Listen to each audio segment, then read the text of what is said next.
done it? Really nice. Who done it? It's a good idea. The commission. Oh, thank you.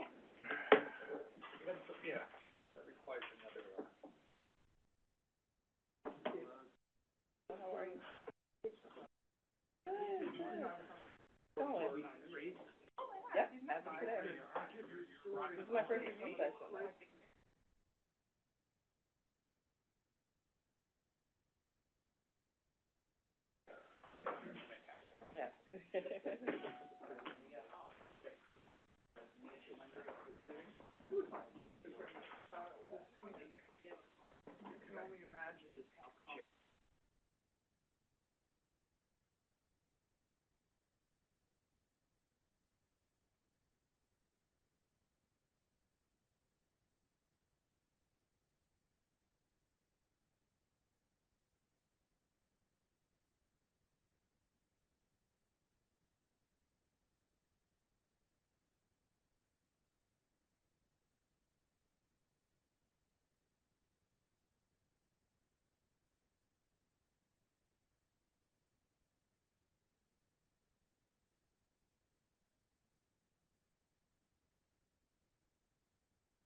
Okay.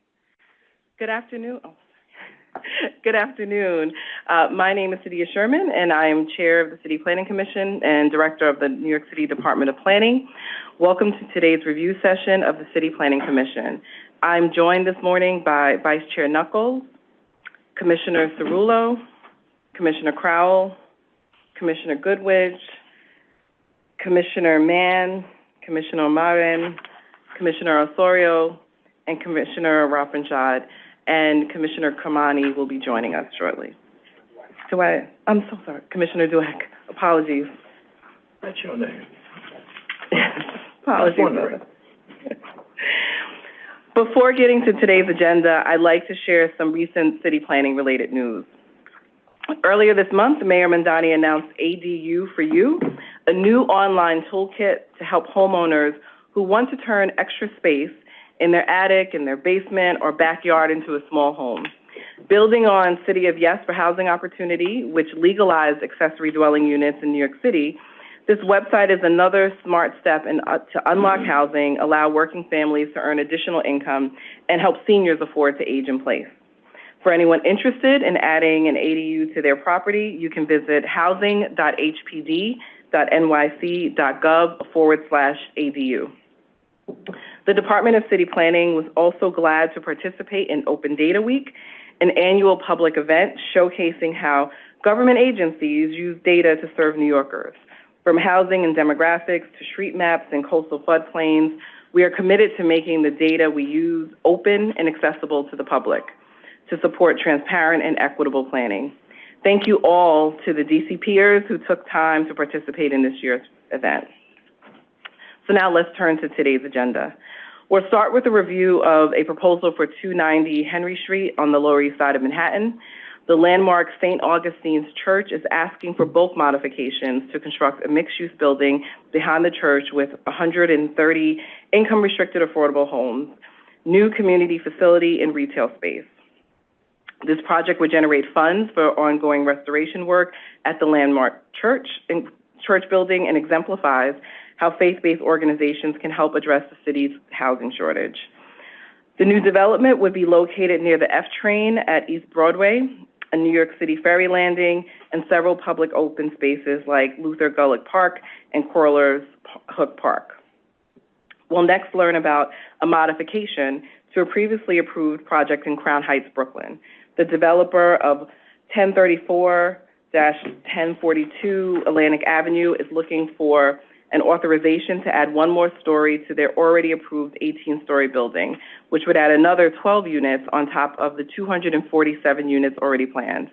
Out of that total of nearly 260 homes, 52 would be income-restricted affordable. The building would also include a fresh supermarket on the ground floor. The Commission will then review and vote on a modification to a previously approved special permits for a new office tower at 343 Madison Avenue in Midtown Manhattan. The proposed change would adjust the street wall height along East 44th Street. With that, Madam Secretary, I turn to you to get started. Good afternoon and welcome to the City Planning Commission review session for Monday, March 30th, 2026. The time is 1:04 and a quorum is present. The first item on our agenda is a certification of a zoning special permit in Manhattan Community District 3, and our presenter is Catherine Nessel.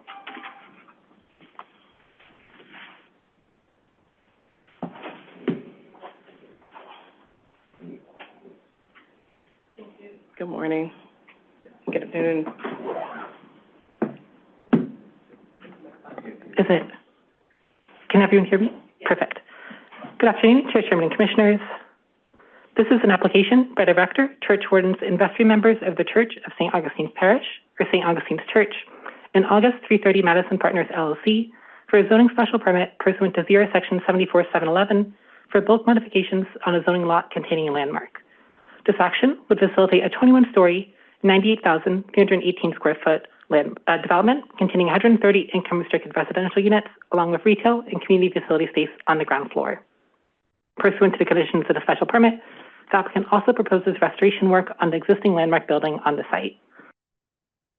This slide provides an aerial view of the surrounding area with north at the top of the slide. The development site, highlighted in yellow, is located at 290 Henry Street in the Lower East Side neighborhood of Manhattan Community District 3. The built character of the area is comprised primarily of Tower in the Park residential developments, such as Natchez Laddick houses and the Seward Park co-ops. These campuses feature towers that range from 6 to 21 stories in height. Around the 10-minute walk to northwest lies the high-density, mixed-use Essex Crossing development, along with the Delancey Essex Street Station on the F, M, J, and Z trains. The surrounding area is defined as a 600-foot radius from the project area, which is outlined in yellow at the center of this image. While most of the area is residential, as indicated with the yellow shading, there's also a concentration of community facility uses along Henry Street, as shaded in blue. To the north, along Grand Street, there is a variety of mixed-use and commercial developments in reddish hues, and there are also multiple small open spaces, shaded in green, found in all directions from the project area. Almost all of the surrounding area is zoned R72, with a small C15 commercial overlay partially covering the project area. Portions of the surrounding area north of East Broadway are zoned R8. The development site is a 3-block lot stretching between Henry and Madison Streets, which are both narrow streets. The total lot area is around 18,465 square feet. The site lies within an R72 zoning district, which allows 5.01 FAR for qualifying affordable housing and 6.5 FAR for community facility uses. A partial C15 overlay encompasses the western portion of the site, which permits a commercial FAR of 2.0. The site is currently developed with 2 buildings. On the Henry Street frontage to the north is St. Augustine's Chapel, shaded in yellow here, which is an approximately 11,876 square foot landmark constructed in 1829. On the Madison Street frontage to the south is the Annex Building, shaded in purple here, which is an approximately 6,354 square foot structure constructed in 1965 with classrooms, offices, and a meeting room. Between the Annex Building and Madison Street is a parking lot with 8 parking spaces. These photographs show the existing conditions along the Henry Street frontage on the north of the site, where St. Augustine's Chapel lies. And these images show the existing conditions along the Madison Street frontage to the south, where the annex and accessory parking lot are found. With this application, the applicant proposes to demolish the Annex Building on the south portion of the site, which LPC, or the Landmark Preservation Commission, has determined is not a historic or architecturally significant element of the building or site. In its place, the applicant proposes a new 98,318 square foot, or 5.32 FAR, mixed-use building. This would include 92,376 square feet, or 5 FAR, of qualifying affordable housing, 3,625 square feet, or 0.2 FAR, of retail space, and 2,307 square feet, or 0.12 FAR, of community facility space. A total of 130 income-restricted residential units are proposed. St. Augustine's Chapel, along the Henry Street frontage, would remain, although restoration work would be undertaken on the facade, including the recreation of a 7-foot, 2-inch tall parapet on the steeple of the church. The new development would rise 21 stories to a proposed maximum height of 222 feet and 5 inches, but the maximum height of the approved envelope would rise to 232 feet and 5 inches to ensure flexibility. The base would rise to a height ranging between 79 feet 6 inches and 118 feet and 4 inches. A single-story connector would lay between the chapel and the new building, ensuring between approximately 24 and 37 feet of depth between the two structures. The existing chapel would remain dedicated to religious spaces, as highlighted in light blue. In the new development, a portion of the ground floor would accommodate new religious space, accessed by a remodeled, ADA-accessible entry court reaching Henry Street. A retail establishment and a residential lobby would front on the Madison Street frontage to the south. The second floor would contain residential units and amenity space for the residential, which includes a terrace, and the 3rd through 21st floors would be dedicated to residential units. To facilitate this development, the applicant seeks a special permit pursuant to ZR Section 72-711, which allows for bulk modifications on zoning lots containing buildings in a historic district, or in this case, a landmark. Specifically, the applicant seeks waivers of yard, height, and setback requirements.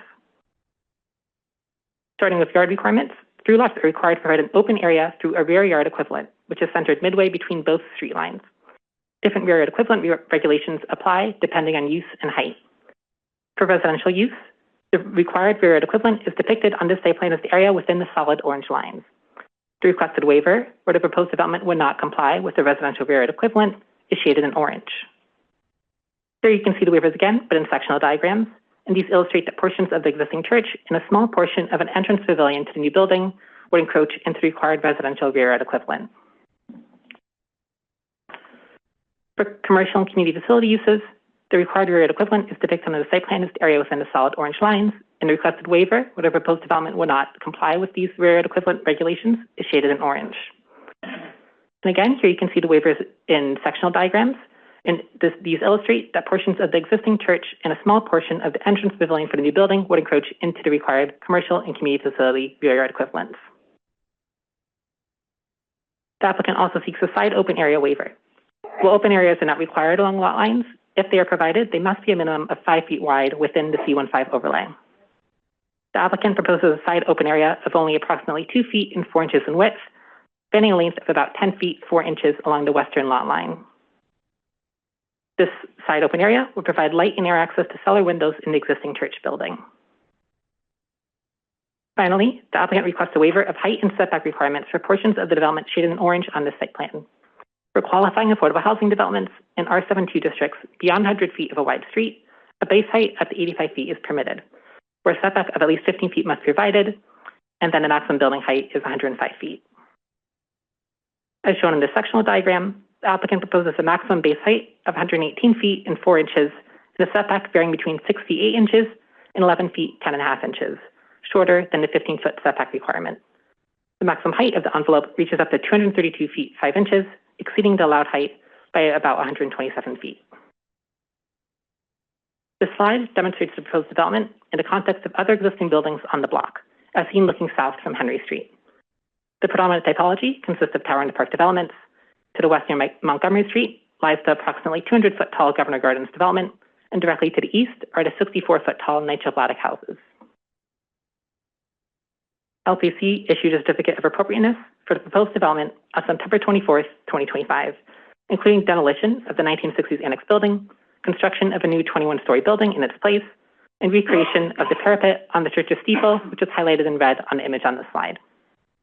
The applicant will also agree to restoration in the maintenance plan, which will include restoration of exterior materials, re-exposing of stained glass on the rear facade, and removal of non-historic elements from the church. These alterations to the south facade are shown in red on the image on this slide. A continuing maintenance program would be established by restrictive declaration to require periodic inspections and associated maintenance work to maintain the chapel in a sound first-class condition. Pursuant to ZR Section 74-711, the City Planning Commission may permit modification of the use, or in this case, bulk regulations, provided that certain conditions and findings are met. Per the conditions of the special permit, the applicant has provided a continuing maintenance plan and a certificate of appropriateness from LPC, and to grant the special permit, the City Planning Commission must find that such bulk modifications shall have minimal adverse effects on the structures or open space in the vicinity in terms of scale, location, and access to light and air. So in summary, the applicant requests a zoning special permit pursuant to ZR Section 74-711 for bulk modifications on a zoning lot containing a landmark, including residential rear yard equivalent requirements, community facility and commercial rear yard equivalent requirements, site open area requirements, and height and setback requirements. These actions would facilitate the applicant's proposed development, a 21-story building with 130 income-restricted residential units, along with ground floor retail and community facility space. This concludes my presentation, and happy to answer any questions you may have. Thank you.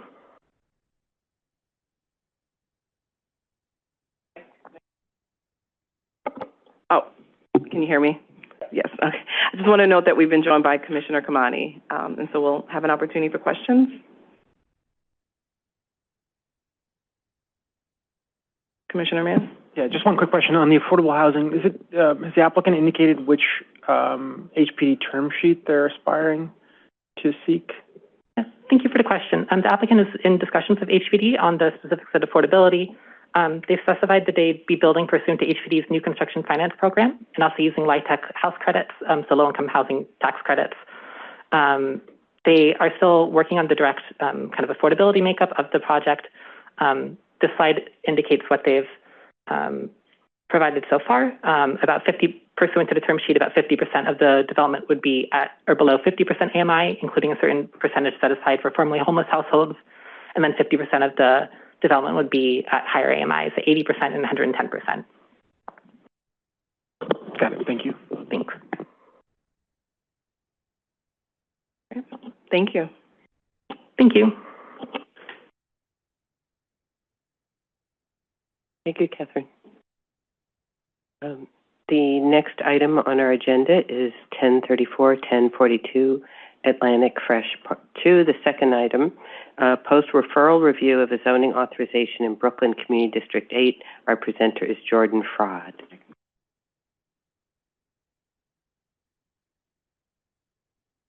Yeah. Sorry, thank you. Okay. It's working? Yes. Yes. All right. Good afternoon, Chair Sherman and Commissioners. Today I will be presenting a fresh authorization application that is here for post-referral at 1034 to 1042 Atlantic Avenue.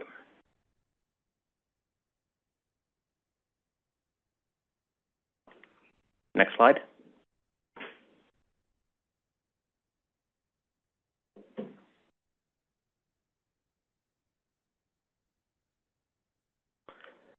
This project is located within Brooklyn Community District 8 in the northwestern part of the Crown Heights neighborhood. It's in Council District 35. This is a private application by EMP Capital to build a 19-story residential building of 189,922 square feet, including 8,379 square feet for a fresh food store. This application requires the CPC zoning authorization to allow the increase of the maximum building height by up to 15 feet or 1 story. A zoning map amendment, text amendment, and special permit to facilitate an underlying 17-story mixed-use building were approved by CPC in 2022.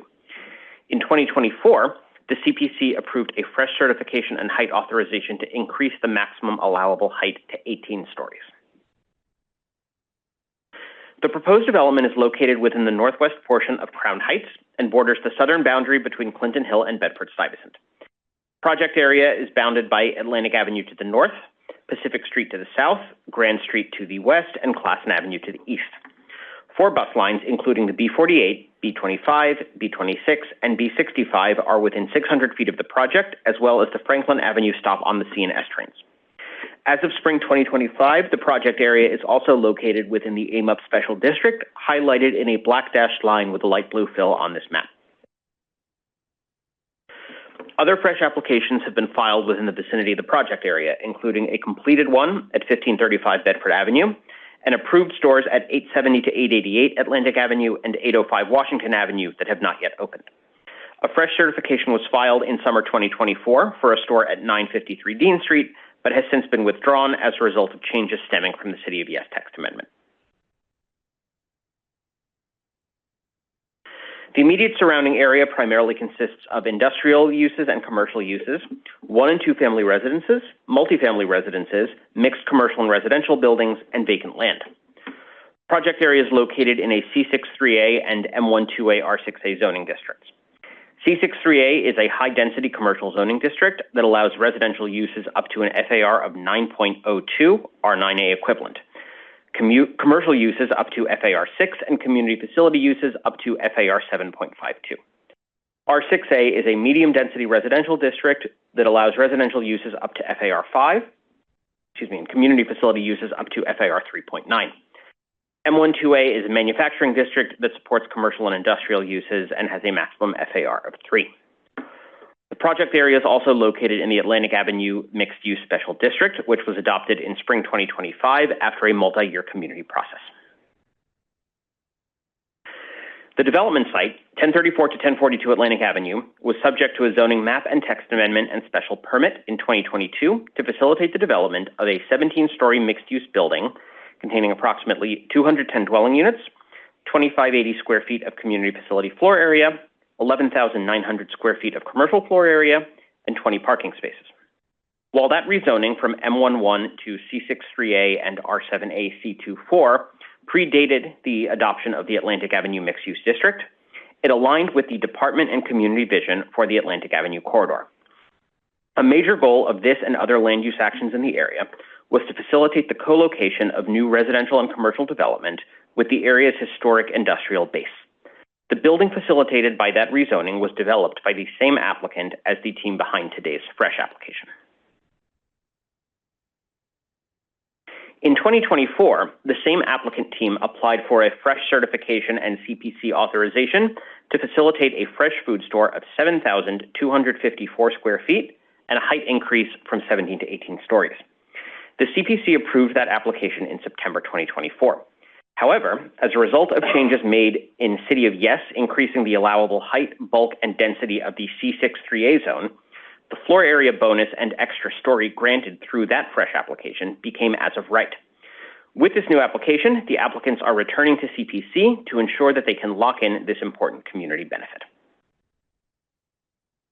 Here are some current locations of the project area. This is a view southwest from Atlantic Avenue, looking directly onto the project site, which is currently topped out at 18 stories.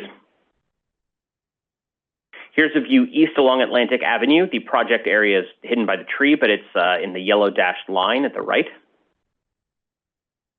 Here is a view northeast, looking northeast from Pacific Street, looking at the back of the project site. You can see one of the two residential entrances and exits, as well as the garage door that will be for auto access to the facility.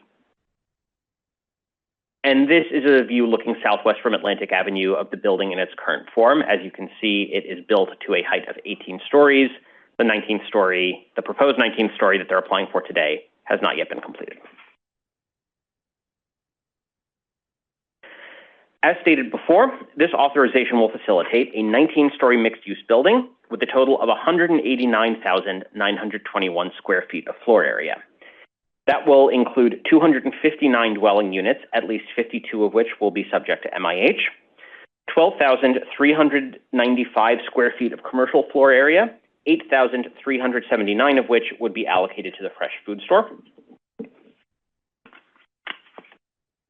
and 27 accessory below-grade parking spaces. The proposed fresh grocery store is outlined in red and will total almost 8,400 square feet with entry and exit from Atlantic Avenue. Vehicle access to the building will be located on Pacific Street, and the supermarket loading and unloading will be on the Atlantic Avenue curb. In conjunction with the chair certification for a floor area bonus, the applicant is requesting an authorization for additional height. A CPC authorization is required to facilitate this project to modify maximum building height pursuant to ZR 6322. There are three necessary findings. First, the Commission must find that the modifications are necessary to accommodate a first story utilized as a fresh food store. The applicant has responded that without the additional height and the ability to accommodate the reallocated floor area, the provision of a fresh food store would not be economically viable, and the project could not proceed as currently proposed. Second, the proposed modifications should not adversely affect the essential scale and character of the adjacent buildings and any adjacent historic resources. The applicant has stated that Atlantic Avenue is a major thoroughfare in an area that contains a mix of high-density, multifamily, and mixed commercial and residential uses. Moreover, the Department of City Planning recently passed the Atlantic Avenue Mixed-Use Plan, which mapped C63A zoning district along Atlantic Avenue with a height limit of 185 feet. The proposed development falls within the AMUP Special District. Third, the proposed modifications must not unduly obstruct access to light and air of adjacent properties. The applicant has stated that the 120-foot wide width of Atlantic Avenue provides ample opportunity for light and air to adjacent buildings, and shadow studies showed minimal impact on sensitive nearby properties. On February 6th, this application was referred out to the public for 45 days. The applicants presented to Brooklyn Community Board 8th Land Use Committee on February 5th and March 5th. On March 12th, the full Community Board voted to support the application, with all members except 2 voting in favor. In conclusion, the proposed action would facilitate the development of a 19-story mixed-use building with 259 dwelling units and an 8,379 square foot fresh food store. The proposed building would be permitted to increase its height by 15 feet beyond what is currently allowed on the property. Thank you, and I'm happy to take questions. Commissioner Goodrich?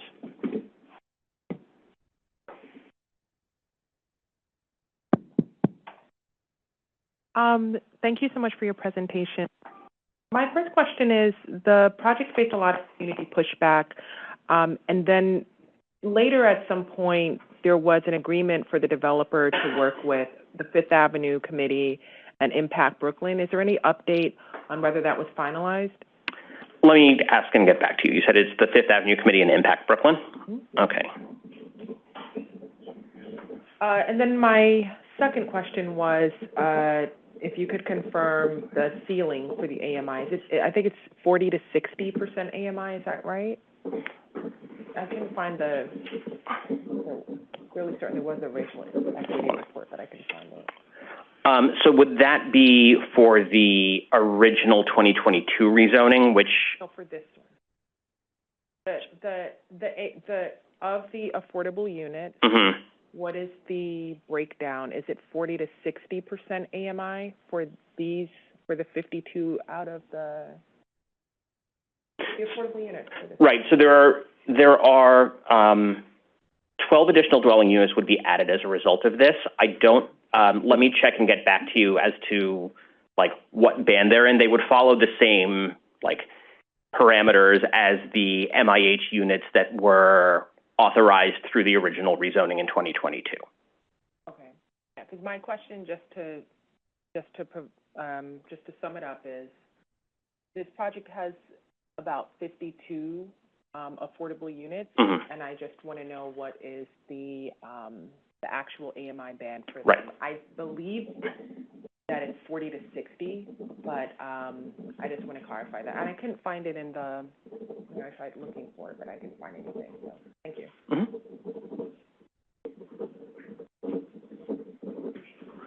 Commissioner Crowe? Hi. Yes. Quick question. Had there been any consideration to expanding the size of the store, within the total availability of 12,395 square feet? Not to my knowledge. I think doing that would obviously then entitle the applicant to more than 8,000 square feet of reallocated floor area, and I just don't know whether they think that's feasible given the floor plate of the building, but I can certainly ask whether they've given any thought to it. Yeah, just was wondering. Okay. Yep. Commissioner Dua? Thank you. Following up on Commissioner Crowell's question, would an increase past the 8,379 square feet bump up against the area-wide half-a-mile radius where we would be limited to, I think, 50,000 in fresh, and I saw you had 4 fresh markets in that circumference? Right, so it's 40,000 within a... 40,000 or 50,000? It's 40,000 within 40,000 square feet within a half-mile radius. So currently there is 10,326 square feet remaining. Does that include the sites that were approved but not built in that 10,003? So the 953 Dean is probably included in this number because the restrictive declaration has not yet been formally withdrawn. So my guess is that once that process completes, this number would increase. Got it. So there is availability for the developer to increase it past the 8,370. I would want to triple check, but I believe so, yes. Okay, thank you. Thank you. Commissioner Mann? Yeah, just a quick question. So in 2022, the developer said they could build a fresh grocery store with 18 floors. In 2024. 2024, apologies. Yes. And now they're saying in 2026 that they can't build a supermarket with 18 floors, and they need a 19th floor to get the same supermarket that we approved in 24. Right. So the reason is, this is the timeline of every action that has taken place here on this lot. Yeah. Right. In 2024, we authorized a fresh store that would give them up to 7.52 blended FAR and up to 190 feet. Right. That was in September of 2024. Then in December of 2024, City of Yes passed.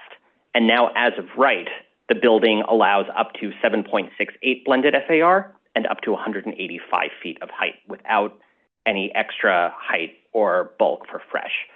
So the reason the applicant is claiming that this new certification and authorization are necessary is because if they don't receive them, the as of right allowance for this property is now such that they could take out a ground floor grocery store, replace it with any other type of commercial use, and still be as of right.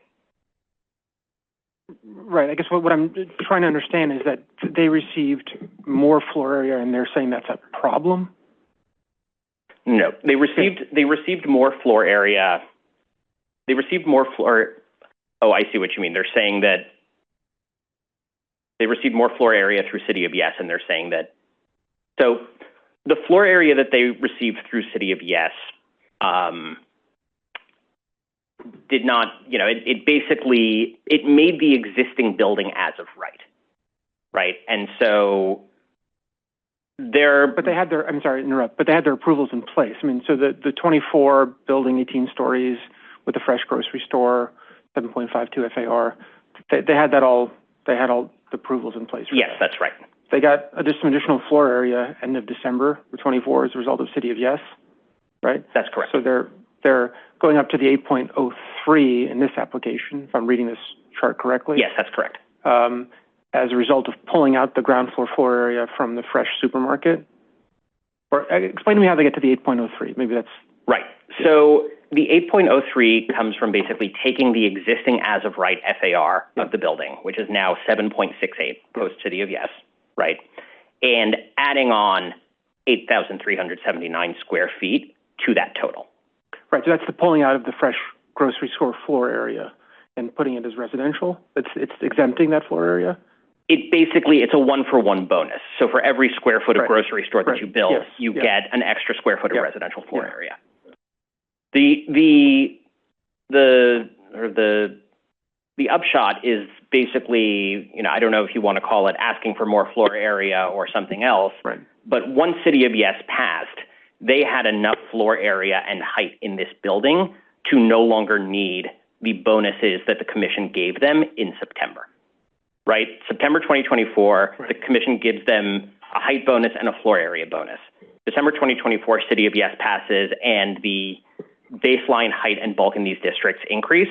Sure. And so they don't need the bonuses anymore, and they can build whatever they want. Yeah, I guess what I find a little bit hard to believe is they believe that they can't do the grocery store at the September 2024 bulk envelope, which strikes me as a little, just tough to swallow as a... Yeah. I just want to, hi, Jonah, Broken Office. I just want to quickly, just adding to Jordan, I think part of their rationale is based on the, so they have partly like a through lot, but part of their lot is the depth of, I believe, 90 feet for the portion that's C638.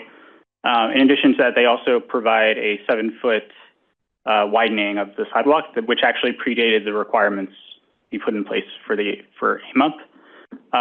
So those issues combined, they're making a case that now that they're receiving the additional floor area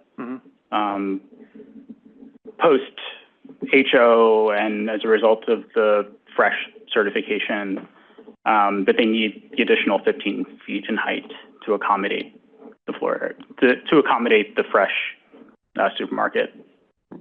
Is that helpful to clarify? I guess if the point is that they can't fit the 8.03 in that 18 floor envelope, I guess that's clear to me. That's what they're saying. Yes, that's what they're saying. So got it. And so they would, if they got it. So they'd have to count the ground floor as actual floor area if they did another commercial use, and so they would actually lose some floor area. If they didn't do a fresh grocery store pursuant to the 2024 approvals, that ground floor counts as floor area. That's correct, yes. Yeah. But now that ground floor could count as floor area, and given the overall allowed height and FAR in this zoning district, that would be fine. That would be allowed. Right. So I guess the basic question is whether they can actually fit the 8.03 in a 190-foot building envelope. I mean, that would mean that they would get a certification but not an authorization, because they would have an increase in floor area, but they would not get an extra story to sort of help accommodate that extra floor area. Got it. Okay. Thank you. Thanks, John. I know Commissioner Gold online had his hand up. Hi. Commissioner Gold. Hi, thank you. Just one quick one by way of follow-up. I'm looking at the map that we have of stores. Clear that, you know, aside from Dean, there is some distance. Do we know two things? One, if they've had any discussions, if it's viable, if there are any viable candidates for a fresh store here on this spot, and then also, you know, to the earlier question, if it can, you know, thoughts on, given that it's about 8,000 square feet, which is sort of relatively small, you know, what kind of takers one would need? What kind of, I'm sorry? What kind of?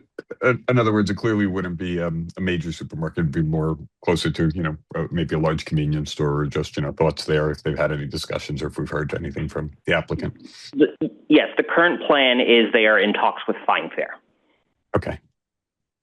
Got it. And there's interest on the Fine Fair side, presumably from We have a what they're letter of telling us? intent. We have a letter of intent from the supermarket operator that they'd be interested in this site. Got it. Perfect. Thank you. Commissioner Osorio. Thank you, Chairman. Thank you so much for the presentation and for addressing our questions. I have two quick questions. One, building on Commissioner Gold's question, can we have a little more information on the other locations that are managed by the potential tenant in Brooklyn? In the letter of intent, we see the list. I'm wondering. Sure, a list of other Fine Fair locations or sites managed by the tenant. Types of grocery stores. Yes, thank you. And then the other one, I mean, building on Commissioner Mann's question, but also Commissioner Crowell's question, is it possible for you to summarize a little bit how does the department understand the public benefit of both the request for authorization and city planning commission chair certification? I'm just having a hard time understanding really what's the public benefit of this if the response to Commissioner Goodrich in terms of the affordability doesn't seem to be that meaningful, nor an increase on the fresh, on the size either. So I'm having a little bit of a hard time understanding where do you see the public benefit of this? Sure. So I'll start with the grocery store. There's an increase of about 1,100 square feet between the grocery store that was authorized by the commission in 2024 and now, right? So there's a slightly larger grocery store. As Commissioner Gold said, it's not going to be sort of a big box, but you know, it will be like a good-sized neighborhood grocery store, and the extra 1,100 square feet. The extra 1,100 square feet will enhance that, and especially because 953 Dean, which is on this map, 953 Dean is the location sort of catty corner from the current project site. It used to be that we would have two proposed fresh food stores sort of right diagonal from one another, and that store has now been withdrawn. So this would be the only grocery store along this stretch of the corridor. As far as the MIH goes, the vast majority of the units that will be created through MIH, hold on one second. Right. The vast majority of the units that will be created through MIH at this site have already been created, right? The rezoning to C63A in 2022 allowed for about 247 dwelling units, about 49 of which would be MIH. So the delta from this action alone is just 12 units overall. And for MIH, that would come out to, 3 or 4 MIH units, depending on which option they choose. So, the difference between what's already allowed on this site and what this action would facilitate as a percentage of the overall units in the building is quite small. The overall MIH, and that's how the Fresh program is designed. It's not designed to facilitate a huge expansion in the number of units on any given site. Most of them end up being about 10 to 12. And I'll just quickly note in terms of public benefit. So of course the commission has their findings associated with the authorization, as you know, but we also see just a public benefit in terms of creating the Fresh store in and of itself. That's the reason why this program was developed. And I think I would just speak on behalf of Broken Office. A key goal of AMUP was improving the vibrancy of Atlantic Avenue, bringing activity there, and a supermarket as serving a local need for a lot of the residents in the area of all incomes, especially if it's a fine fare, does serve an important public benefit in that regard. So I just want to add.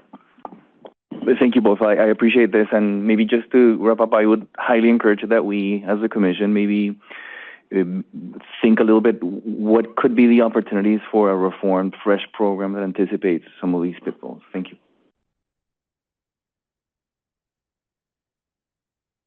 Yes, just one quick question or clarification.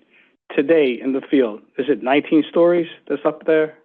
It's 18 with an unenclosed 19th story. Okay, because on the DOB website, there's a number of partial stop work orders issued on the property. So I just wanted a clarification of if it was actually fully constructed or not. It's not. The 19th story, sort of the bulkheads are up there, but it has not yet been enclosed.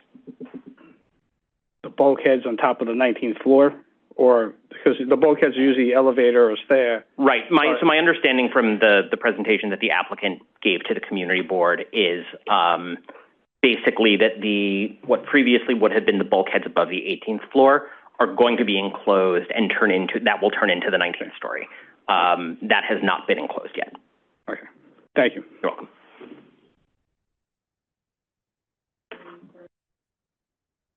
Any further questions?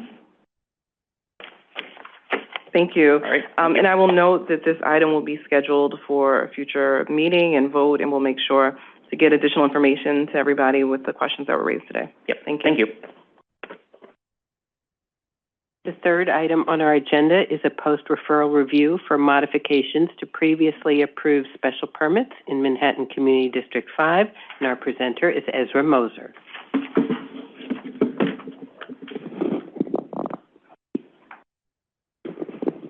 Noting that Commissioner Cirillo is recused on this item. All right. Good afternoon, Chair Sherman. Good afternoon, Commissioners. All right.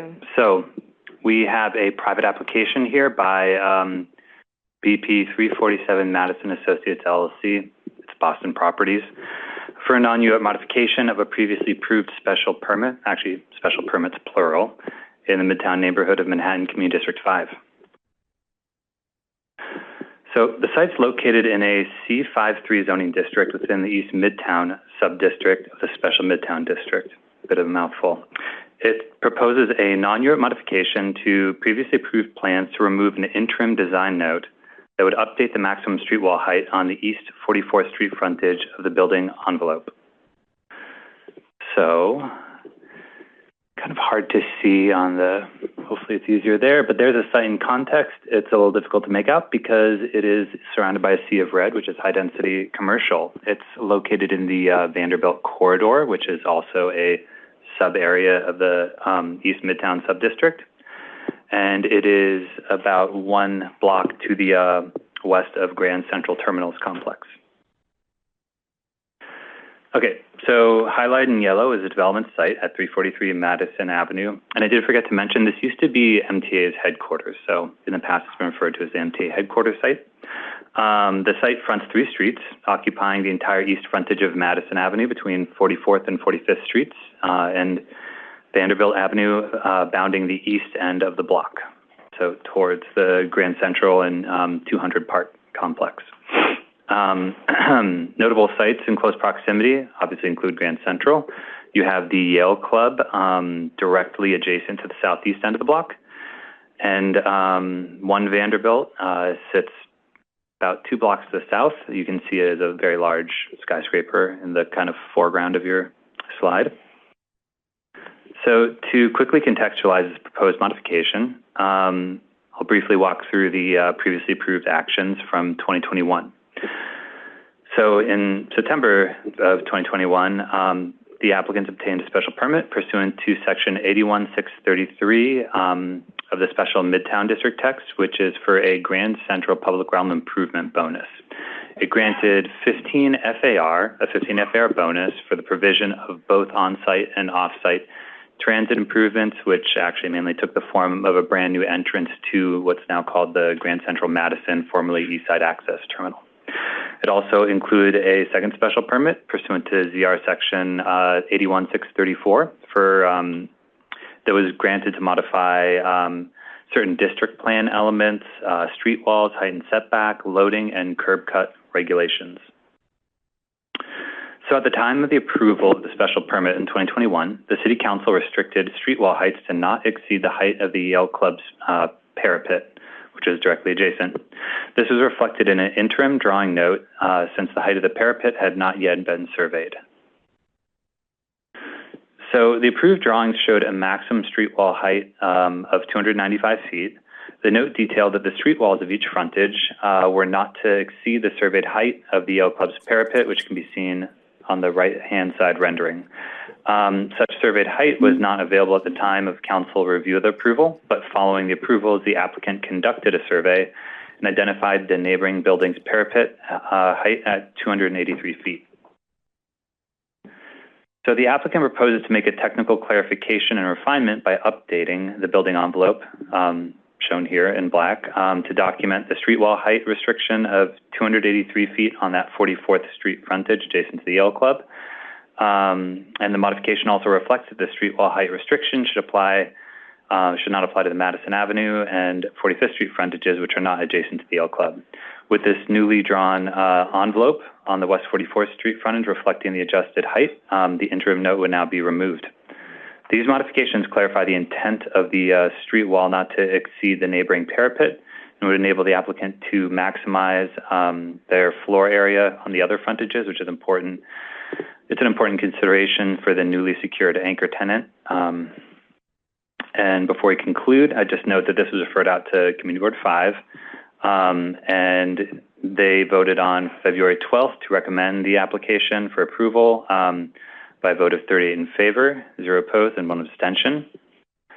So to cap it off, in summary, the actions, therefore, are proposing a update to the maximum building envelope on the East 44th Street frontage to modify a drawing note for a new street wall height, thereby enforcing the original intention of the design note and allowing for it to be removed from the updated drawings. Additionally, there was a restrictive deck that was recorded in accordance with this project, and that will also be modified to be consistent with this Don Mueller modification. So this concludes the presentation. Happy to answer questions.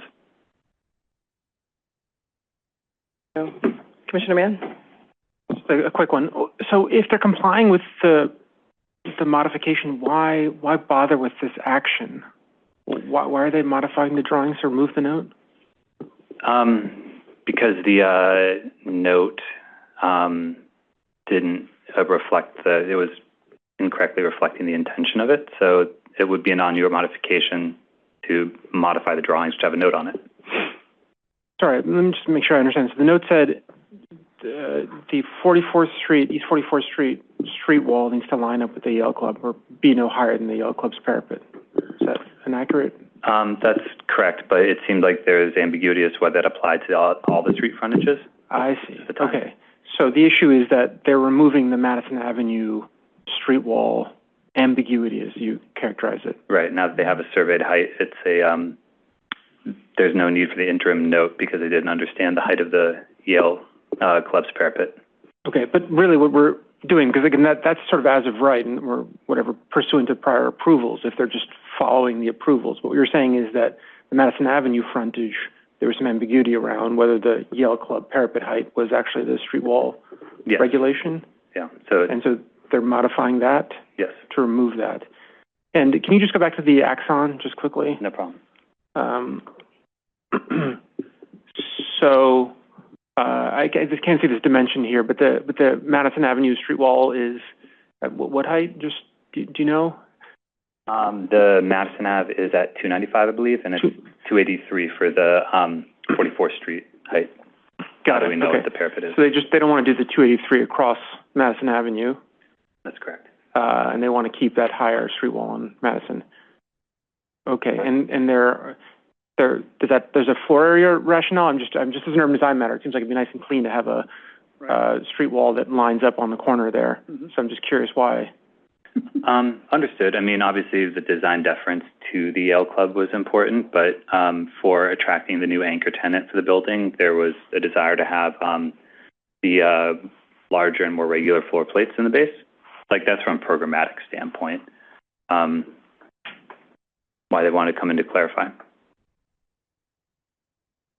Okay. Yeah, I'm not sure I totally understand that because again, above the 293 is really where the office floor plate begins, and below 293 is there sort of a distinct floor plate, whether it's 293. It's all being anchored by this tenant. I don't know if they're taking up the entirety of the building, but they're taking up, most of it. And so they have, programmatic needs that make for the bigger floor plates more desirable on those levels.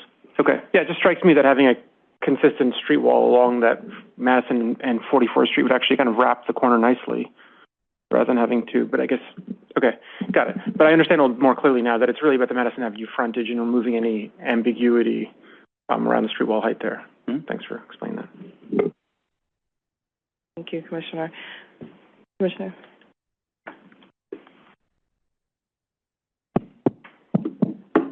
Can you talk a little bit more about the subway entrance part? Mm-hmm. No doubt. So the special permit that gave them 15 FAR, it basically allows for both either pedestrian realm or subway improvements or combination thereof to allow for up to 15 FAR bonus. One Vanderbilt is the first project that utilized this. They did extensive subway improvements along with the Vanderbilt Place public space, or Vanderbilt Plaza, public place. It's like directly between Grand Central and Vanderbilt. So it's seen as kind of like a broad and discretionary public realm improvement bonus. And so the applicant included it on their site, and they've actually built out a new jewel box entry to, again, what was formerly known as East Side Access, now Grand Central Madison, to the terminal, which includes ADA accessibility all the way down to that platform level. It includes multiple escalators, stairs, and it runs like several stories below grade to connect to the terminal. Thank you. No problem. Thank you. Any further questions? Nope. Okay. I'd like to call then for vote by voice in assent to issue an approval letter to the Department of Buildings on this action. All those in favor say yay. Okay. All those opposed say nay. Nay. Okay. Noted. Thank you. So this is approved. We will move forward and send an approval letter to DOB. Thank you. Thank you. The fourth item on our agenda is a pre-hearing review of a notice of intent to acquire office space in Brooklyn Community District 7. Our presenter is Juki Sai.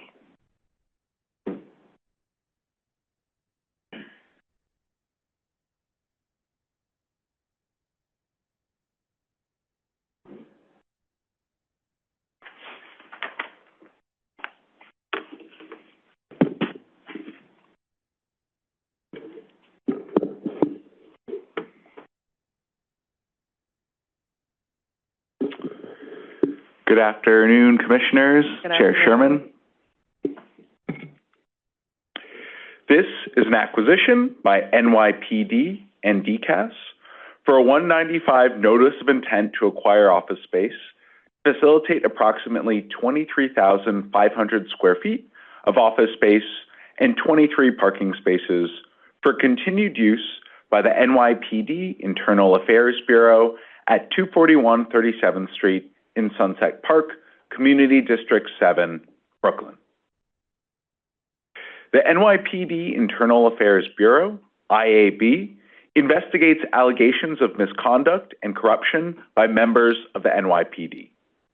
IAB has its headquarters in Manhattan and has field offices in each borough, which investigate allegations for units and commands located in that borough. The IAB office for Brooklyn is presently located at 241 37th Street between 2nd and 3rd Avenues. The IAB Brooklyn field office has been operating at this location for over 10 years. IAB reviews evidence, videos and documents pertinent to their cases, conducts interviews, and deploys personnel throughout the borough to conduct spot inspections and integrity tests of members of the department. There are approximately 40 staff at this location. NYPD uses the parking lot for vehicles that are utilized to travel in the field, complete assignments, and assist in gathering and transporting evidence.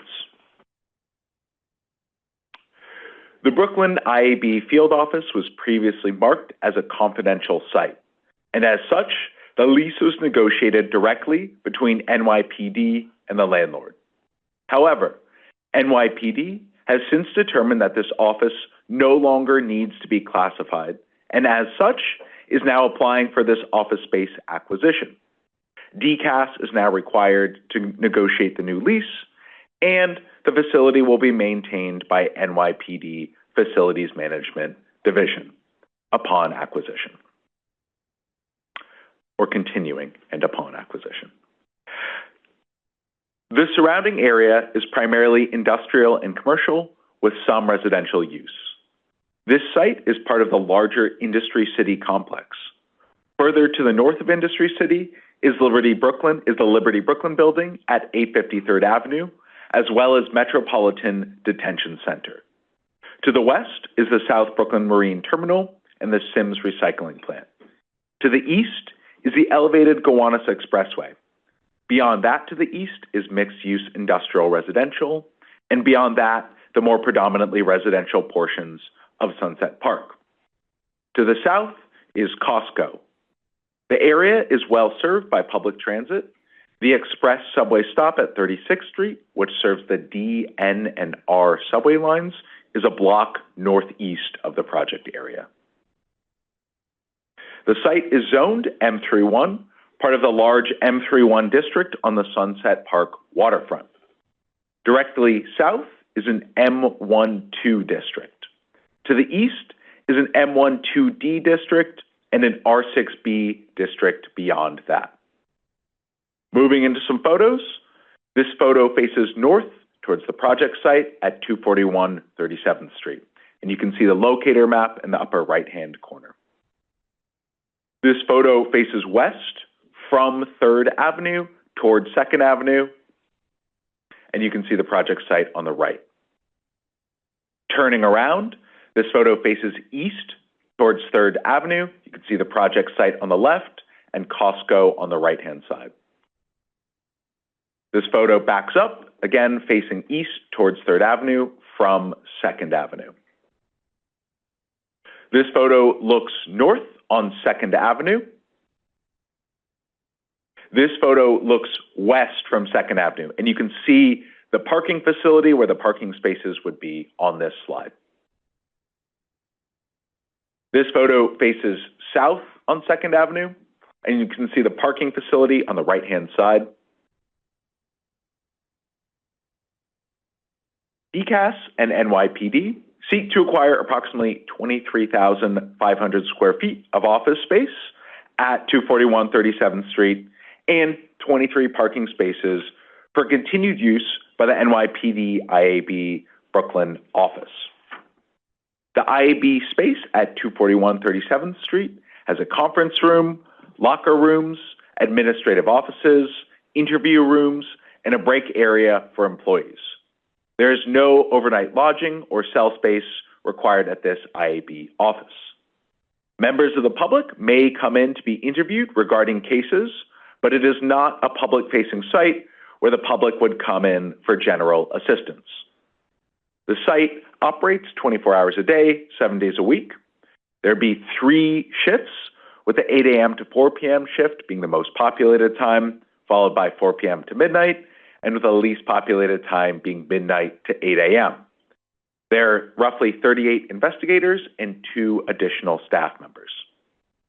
The 23 parking spaces at the site are and would be continued to be used to park official NYPD sedans and SUVs. The proposed accessory parking location is at 2nd Avenue, less than 100 feet away from the office space. NYPD found this site to be most suitable for continued operation of the Brooklyn IAB field office, given that the site has been there for numerous years and is already designed and modeled to meet the needs of the unit.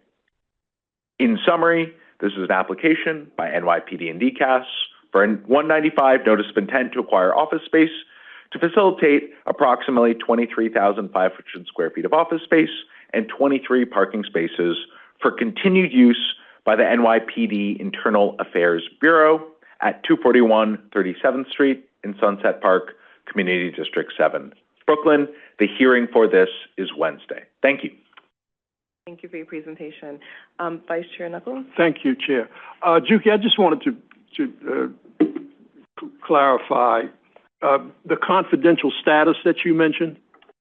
If this were a confidential site, would it go through ULURP or not? I believe so. I'm not privy to the exact details of the confidential sites, but in the past for this site specifically, because it was confidential and, having to do with the Internal Affairs Bureau, it did not go through. It was a special private negotiation between NYPD and the landlord. And then there was an assessment, like I was saying, by the NYPD. And just, I think this is sort of become a known site and a known office. And there were not any sort of risks, and they can speak more to that, of going through this public process to acquire it. All right. So confidential sites where deemed are not subject to ULURP. I'll have to follow up with you on that, Commissioner. I know for this site specifically, but I don't know the ins and outs of, potentially other confidential sites for the city. I don't know the full policy on that. Okay. All right. What's the proposed length of the lease, if you know? I will have to have the applicant speak to that on Wednesday. Okay. Thank you. Commissioner Osorio? Thank you, Chair. Thanks so much for the presentation. I have a couple questions.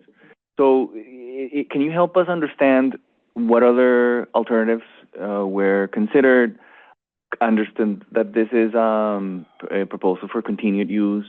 It's just that, this particular location is at the center of the cities, but also the communities, basically planning in terms of industrial retention, potential light manufacturing uses, given the history of this complex in terms of previous rezoning of proposals, but also just community-based planning in general. I'm a little struck that, this is the best potential location for this type of office space. And so, they deserve the best office space that they can get. I'm just a little concerned about, or interested for now in understanding what other alternatives were considered.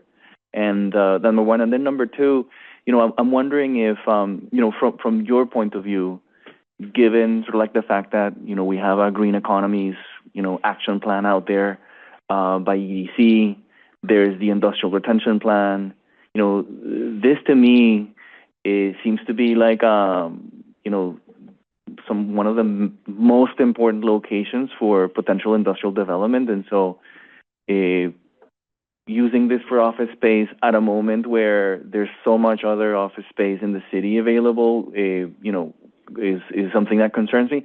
And then the last question that I wanted to ask you is, from now acting as the Coastal Commission, because this is within a significant maritime and industrial area, I want to understand, whether there's been a consistency review to understand whether this is really consistent with city policy in terms of the working waterfront. Thanks, Commissioner. So as far as the original selection of this site, I'll let the applicant speak to that on Wednesday. Sure. I think I would say, in response to, were there other sites considered? In the fair share submitted for this, there were not. and is because this site was already fitted out, specific to the needs of NYPD and the continued operations of this site. They were pretty intent on pursuing this site, and it seemed reasonable within the confines of the fair share agreement, kind of what they put down. As far as, the, reviewing this against, citywide plans for the area, that's not part of, our review process with this. But what I would say, as far as, the availability of light industrial space and the city's commitment to that, recently, Brooklyn office took a tour of EDC's facility at Madebush Terminal. And it's a great facility, beautiful, ready for light industrial, and it's still tenanting up. And, you'll see ads for it. I get ads for it all the time. But I guess the point is, I don't think, in our assessment here that this is foreclosing on the availability of industrial space. And I do think the city is very committed to that. And I think the Madebush Terminal is a great example of it and not the only one. So, I'll leave it at that. Can I ask you one quick follow-up in terms of the coastal review, the consistency review with waterfront revitalization program? Shouldn't we be requiring that for this type of acquisition? Just noting this is a type 2. Office space is a type 2, secret type 2. Yeah. So, what Sarah was saying is as far as doing a WRP for this project, it's because it's a type 2, that review is not performed here. Well, I know that we're not required to do that, but I'm wondering if this is something that we should be doing just in terms of the consistency with city plans here. I mean, I understand what you're saying in terms of this sort of be not necessarily from your point of view competing kind of use, but what I see, is a little different. And so maybe kind of one way to move forward with this would be to actually compare notes and see some of the research. So any information that you can provide for me to understand, why you think that this property may be best suited for office space, I would really appreciate. Thank you, Commissioner. And I hear you. I think I will also leave it to members of higher than my pay grade here at the department to determine what we review for individual applications as far as consistency with existing plans, but certainly something we're all hearing here, and we'll get back to you on. Fair enough. I just want to say, on the record that this is yet another kind of application for acquisition, or basically acquisition by the city in an area that is within a significant maritime and industrial area. And I think that we should be sort of understanding really the potential direct but indirect impact of this on industrial development. Thank you. And Commissioner Osorio, thank you for your points, and it's certainly something we can discuss further and take under advisement. Additional questions? Okay. As was noted, this will be seen at our upcoming public hearing on Wednesday, April 1st. Thank you for your presentation. Thanks, everyone. The fifth item on our agenda is a pre-hearing review of a citywide Administrative Procedure Act rule change, and our presenter is William Tutt.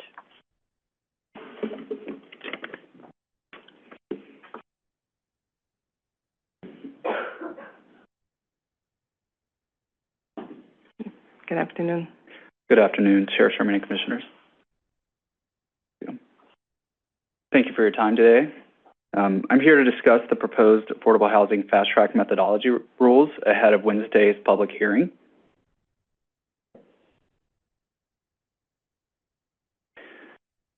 In November of last year, New York City voters approved amendments to the city charter that affect the city's land use review process, including establishing the Affordable Housing Fast Track, an expedited land use review procedure, an Affordable Housing Appeals Board, and modernizing the city map.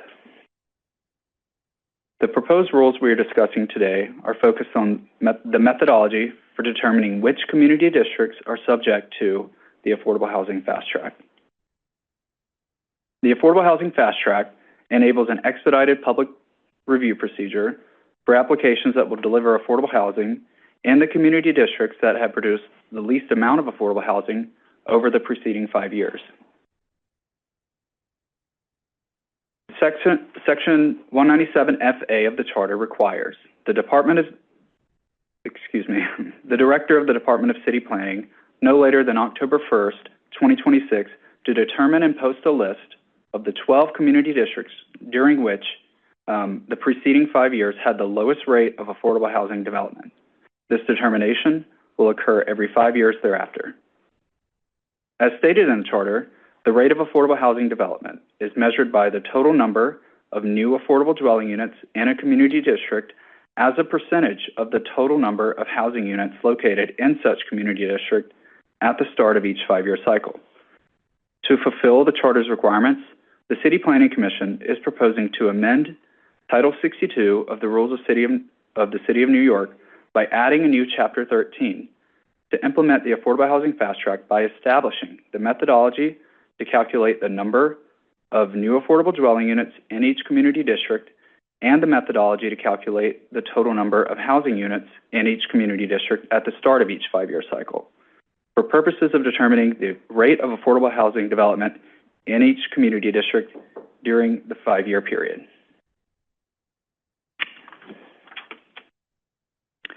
The proposed method to calculate the number of new affordable dwelling units in each community district would count both publicly financed and privately financed affordable dwelling units that have, within the applicable 5-year cycle, achieved both a start date and the issuance of a permit for construction work by the Department of Buildings. The start date milestone has long been the way that HPD captures new affordable dwelling unit production, and start date means the date on which either an affordable dwelling unit becomes subject to a regulatory agreement or similar instrument such as a restrictive declaration, and this point captures cases of publicly financed affordable housing or affordable housing created through zoning incentives. Start date can also mean the date on which either an affordable dwelling unit has begun marketing through receipt of a notice of intent, and this point captures cases of privately financed affordable housing receiving only a tax exemption. So the start date milestone is a point at which new affordable dwelling units are reasonably certain to be completed, as it's far along in the development process, and the affordable dwelling units are either subject to an income-restricting legal document or have begun the process of marketing. In addition to start date, the affordable housing building must have been issued a permit for construction work by the Department of Buildings, as identified by DOB Public Records. The permit for construction work milestone is consistent with how the Department of City Planning currently tracks new housing starts. So achieving both of these milestones, a start date and a permit for construction work, would qualify a new affordable dwelling unit to be counted within the applicable 5-year period. Moving on to the denominator of the affordable housing development rate, the proposed calculation for the total number of housing units at the start of each 5-year cycle would include the number of units identified in the prior decennial census, plus the number of net new housing units as publicly reported by the Department of City Planning's housing database. By factoring in the number of net new housing units, adjustments would be made to the baseline decennial census number to account for units added or lost because of new building, alteration, and demolition projects as identified by the Department of Building Public Records and reflected in DCP's housing database. For the purposes of net new housing units, only new units that are completed are factored into the net new housing units adjustment for the purposes of calculating the total number of housing units in a community district. Importantly, the proposed rules define the relevant 5-year period as running from July 1st, 2021, and ending on June 30th, 2026, and repeating on the 1st of July and ending on the 30th of June every 5th year thereafter. This proposed 5-year period allows the city to utilize existing biannual reporting mechanisms established by HPD and DCP, which publish data based on the end of the city's fiscal year on June 30th. The proposed methodology in these rules would use existing public records produced by the Department of Housing Preservation and Development the U.S. Census Bureau, and the Department of Buildings, and the Department of City Planning. Reliance on existing public disclosure mechanisms serves interests of transparency, efficiency, and accuracy. Transparency because these reporting mechanisms are well established and familiar to interested members of the public and rely on publicly available open data. Efficiency by avoiding the need to develop new, potentially duplicative reporting mechanisms to facilitate implementation of this new fast track. And accuracy because agencies responsible for these existing reporting mechanisms have established processes to review data and promote data integrity. In conclusion, this rulemaking is necessary to fulfill the Charter's requirement to develop such methodology, and the proposed methodology operates within the confines of the Charter's text under Section 197FA while capturing both publicly financed and privately financed new affordable dwelling units, relying on existing public data and reporting mechanisms, and giving community districts credit for affordable units that are in progress and reasonably certain to be completed. Again, the public hearing on this proposed rulemaking will be held on Wednesday, April 1st, during the Commission's public meeting beginning at 10 a.m. Thank you for your time, and the team is prepared to answer any questions.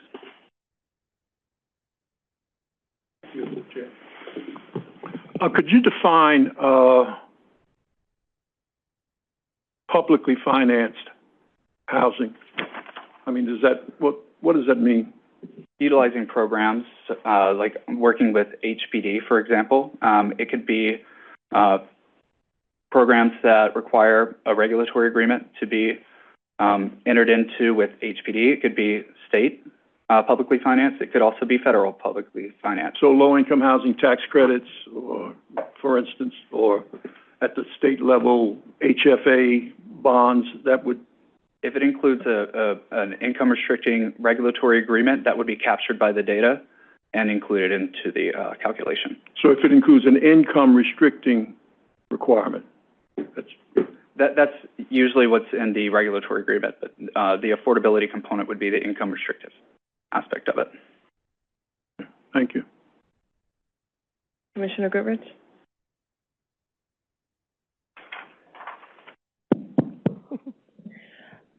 Okay, so do we still not have a clear picture and standard for what will be affordable under this plan?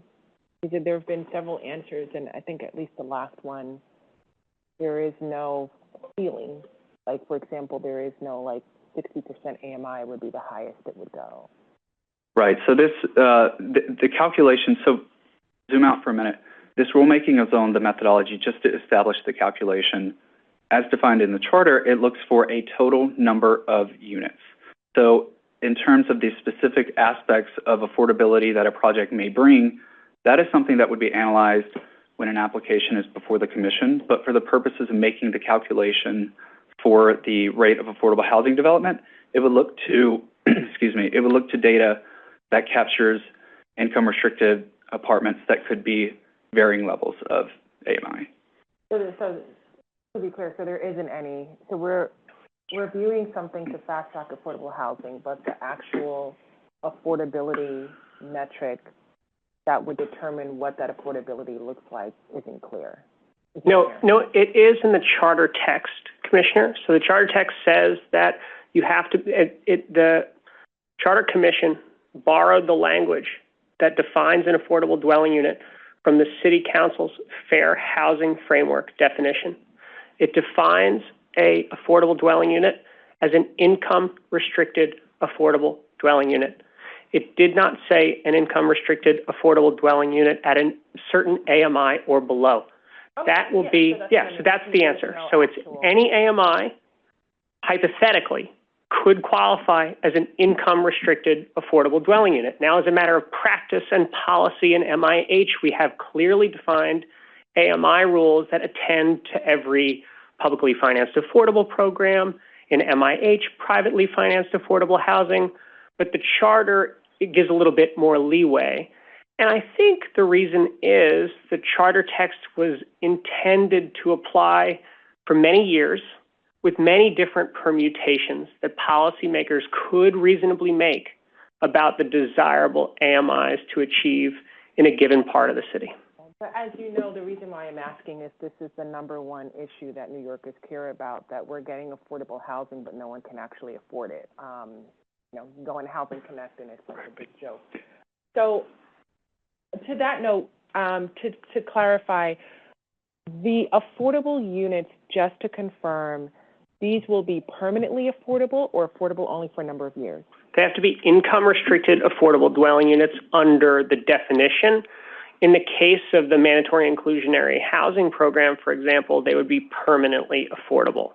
Now, there are circumstances where, for publicly financed affordable housing, the affordable dwelling units are not permanently affordable. They are affordable for the term of a regulatory agreement.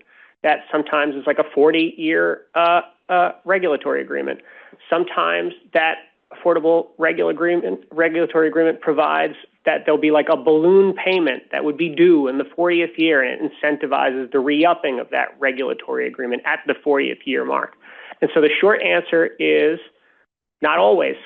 Not always will an income-restricted affordable dwelling unit that counts in the numerator be a permanently affordable dwelling unit. But to your earlier point, Commissioner, there is a time to consider whether an individual application is delivering the AMIs that you or any other commissioner would wish to see. That is when an application on the affordable housing fast track is in front of you. Very different. I have some more questions. One question is just like a large-scale question. I do wonder if, the goal, because to me, one of the issues we're facing is a supply issue. We need overall more housing. And so for me, when, and for many New Yorkers, when we hear about this plan, we're thinking, okay, we're going to address the issue that there are low vacancy rates. So we're going to bring in a huge number of new housing. But when I look at the plan, I think it's more just, it's not necessarily about an increase, like a vast increase. It looks like it's more just about allocation, like, certain neighborhoods that aren't producing. So that wouldn't necessarily be like a vast increase overall, but just reallocating who produces the housing. Do I have that right, or is that? I think I would disagree with that premise. I would say that this portion of the charter reforms is only getting at one slice of what needs to happen in order to radically increase the amount of housing and affordable housing that is being proposed, that needs to be built in the city. And the slice it's getting at is the minority of community districts that see virtually no affordable housing development today.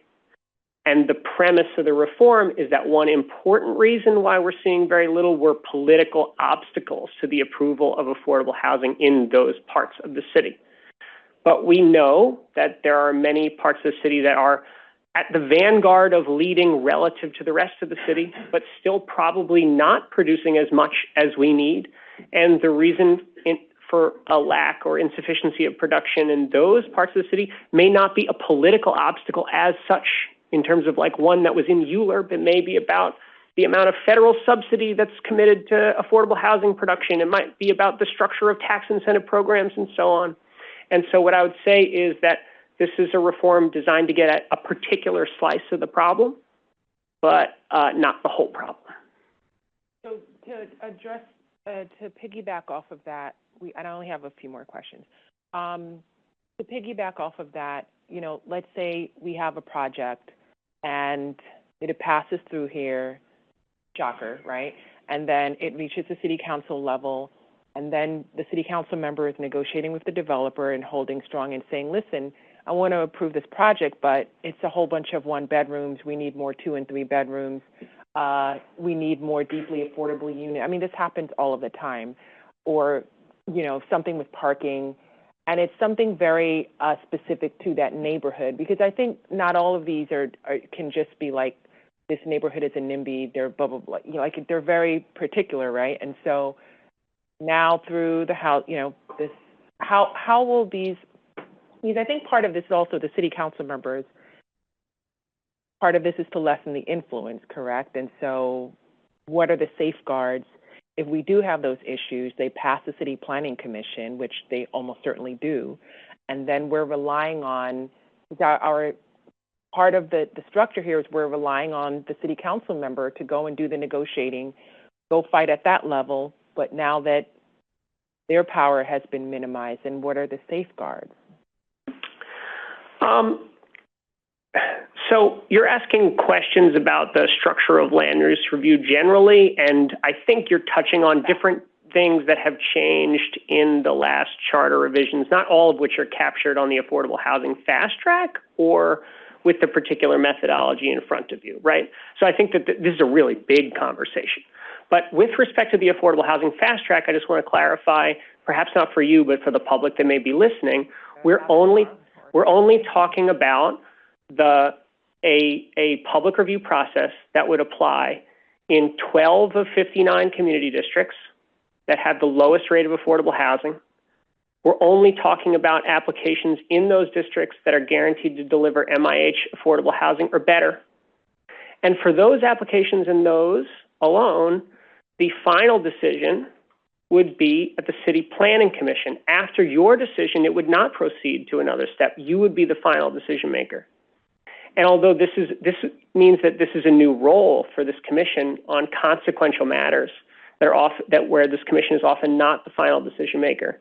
And I think it will be for you and your colleagues to decide whether your role in approving those kinds of applications is the same as it is for other kinds of applications. If I were you, I may sometimes have voted yes on things thinking this is going to go to another stage now where it's going to be for other people to refine and to change. And it may be that with respect to these kinds of applications, you have a different understanding of your role in which you are not thinking, okay, this is good enough for it to keep going in the public process, but rather... Of who we're appointed by. Yeah, well, this is an independent commission. But rather that you wish to, decide it as if you are the final decider because you are. And so I think it will be interesting to see how you all come to think about that role. My very last question, also another large-scale question that I think some of these will probably be asked on Wednesday by the public, so I'm asking now because I also want to know myself. The transit, school, sewer, the infrastructure, we have this. I think a lot of us are in agreement. Some of these affordable housing, it should not take 10 years to build housing, so we do need some method of fast track. But the other part of that is, what happens where, you have transit schools, things that are in the environmental report, sewer, like the infrastructure.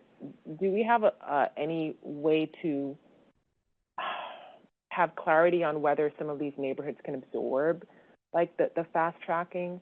I think this happened with the Jamaica plan, or at least these were some of the concerns of whether, you want to build more housing and we want to fast track it, and that's great. But then, what are the other things that the city can do to help the neighborhood absorb that, because it might not be ready without those other safeguards? So it's another large-scale question. Yeah, what I would say is that for any large application, like a neighborhood rezoning scale application, you're going to have a very detailed EIS, which is going to be at an excruciating level of detail, analyzing the capacity of that place to handle the addition of housing. And so I would think that you would be using that EIS as a guide, one important guide for assessing whether there is sufficient infrastructure. I also think that when you're considering an application on the fast track, the charter asks for you to look also at the city's fair housing plan. And that fair housing plan is, I think, going to suggest district-level housing targets that are going to take into account likely the capacity of neighborhoods to absorb housing. And then I would say, I think from the questions I hear this commission ask all the time of applicants, you are thinking carefully about whether a neighborhood is an appropriate place for additional density, taking into account things like transit infrastructure. And so I think you combine these three things, and it doesn't look terribly different from what you do today when you carefully consider a large change. Thank you, Commissioner. Commissioner Thurlow? Thank you, Madam Chair. So I'm just going to play off the conversation with Commissioner Goodrich for a moment. And the way I see this, and correct me if I'm not looking at this correctly, but this is process-oriented. It has a substantive trigger, but it's process-oriented. And it happens at the start. We don't decide to fast-track something at the end, right? We're looking at the methodology, the community, whatever, the math, we'll call it the math, for lack of a better expression, and we're determining at the start if it benefits from the fast track. And then that's the journey it's on. What it is in the middle of it, so long as it has some affordability component, or is it specifically an MIH project? Yeah, so the charter basically says that you have to be facilitating housing and affordable housing to be eligible for the affordable housing fast track. It says further that has to mean that does mean, I should say, not that completely means, but it does mean when you're mapping MIH, right? And so if we think about a vanilla application that would be on the affordable housing fast track, that means an application that is one or two sites, mapping MIH to one or two sites would be eligible. Now, also, if there's a public applicant who's intending to do 100% affordable housing with public subsidy, that would also be facilitating affordable housing. Virtually always, that application in practice is going to be mapping MIH too, but there are sometimes applications in low density areas where MIH is not being mapped, even though there's a publicly financed affordable housing execution, and those too would be facilitating affordable housing. But if you think about the universe of things eligible for this, it basically boils down to, most of the time, virtually all of the time, rezonings that are mapping MIH. Okay. Now, as to your earlier point, that's right. It doesn't, we want rules that clarify to everyone from the outset whether they're eligible for the affordable housing fast track. That's the point of this, is that there'll be a list of the community districts determined on October 1st, starting on January 2027. Everyone will know whether they're in a community district where the fast track applies. They'll know the kind of applications that are subject to affordable housing fast track review, because the charter basically lays out what those kinds of applications are. Once certified, they'll be on this different track. And what changes is the length of public review and the final decision maker.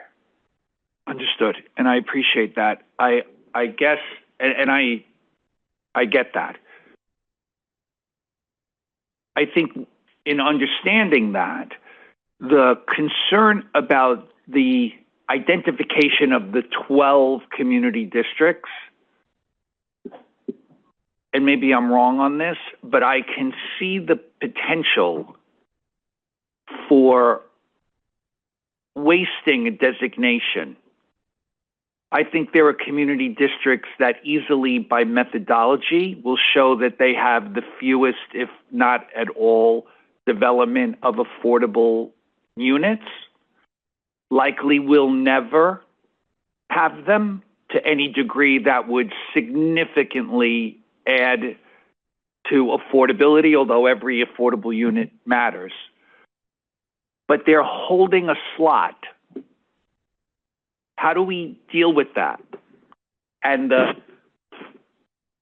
offshoot of that is that since the criteria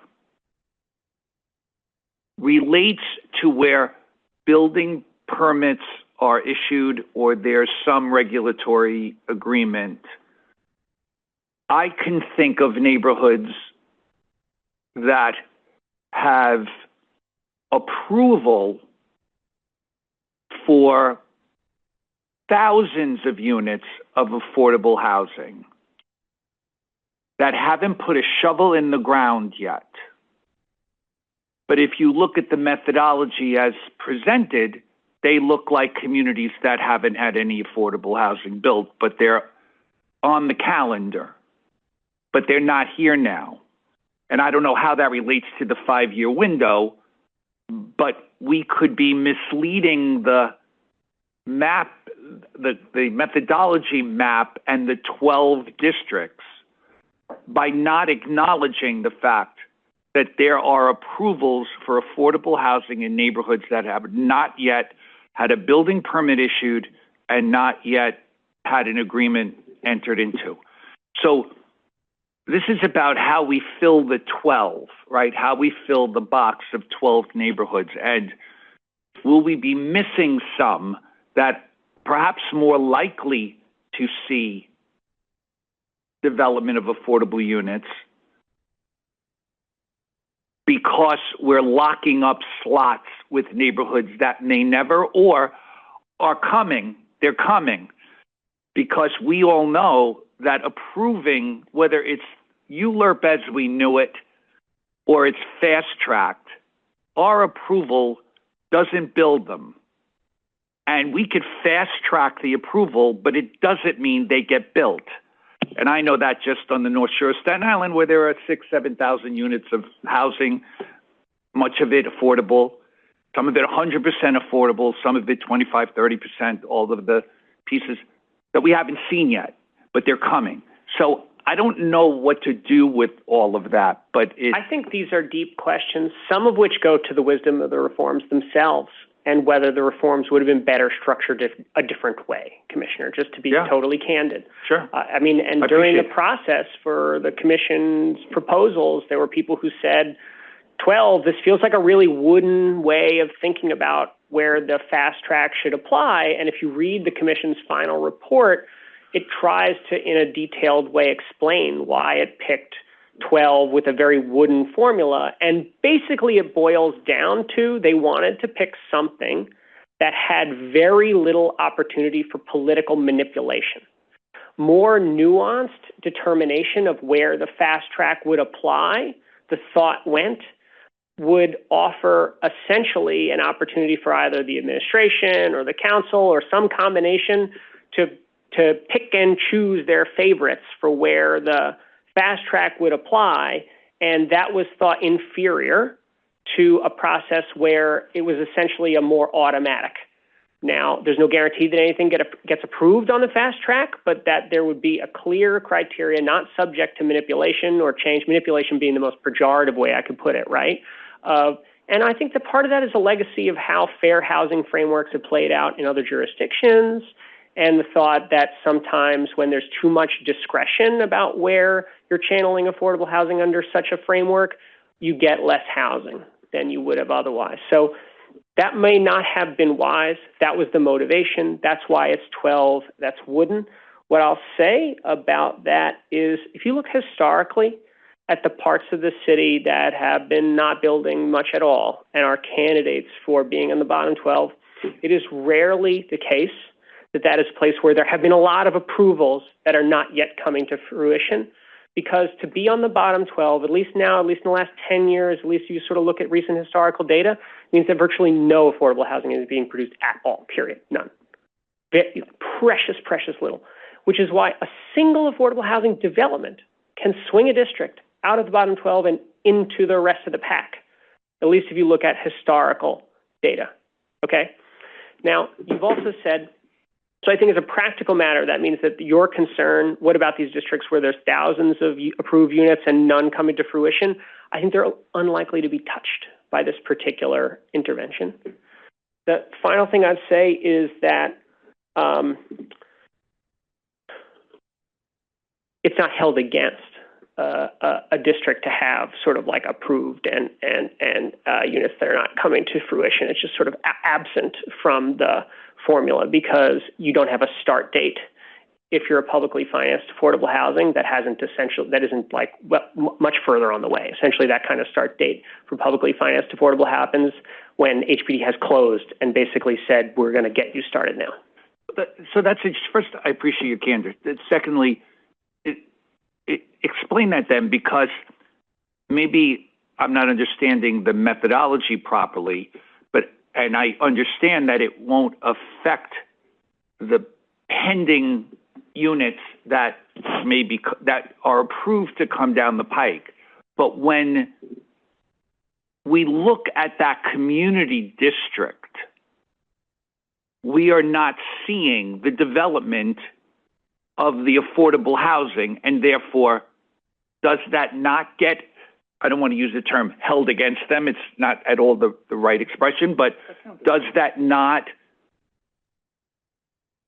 put them in a position to look like they haven't built any affordable housing, even though there are 7,000 units of affordable housing coming?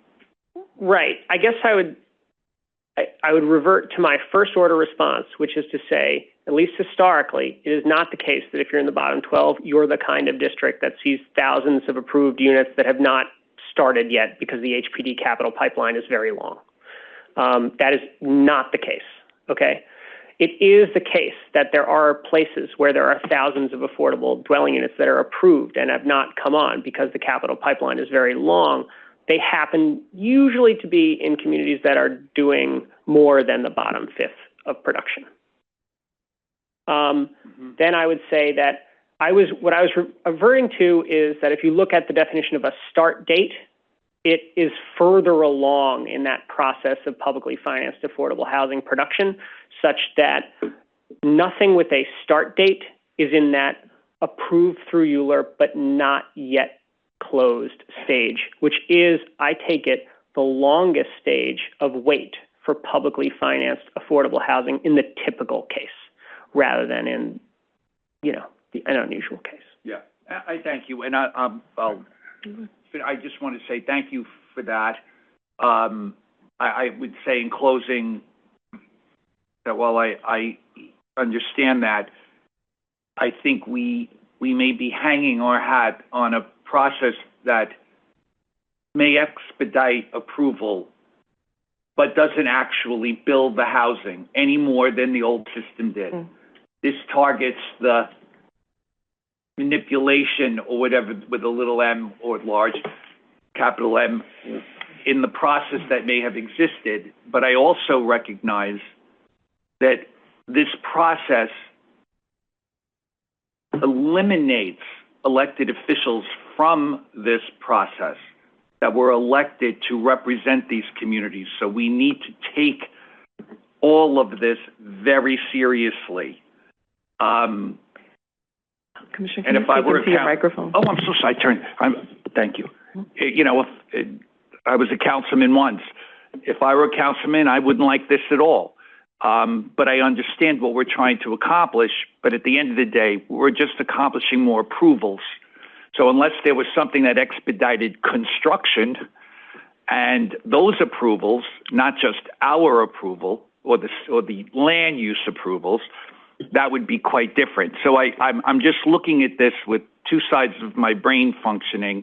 One is as a member here, one is, well, three actually. One is a community member, one as a former elected official, and one as a commissioner, and just trying to balance it all out. But I really do appreciate the information and the conversation. Yeah, Commissioner, I know that was a comment and not look, but can I just say one thing? Sure. Let's not focus only on the question of publicly financed affordable housing, because there's a lot of privately financed affordable housing, and so that doesn't have an HPD capital pipeline. That is a question of approval and tax incentives, and so that's a lot of the production, and one should think if we're going to build a lot of affordable housing, it should be more. Yes, thank you. Thank you, Madam Chair. So, Commissioner Dueck, Commissioner Marin. Thank you.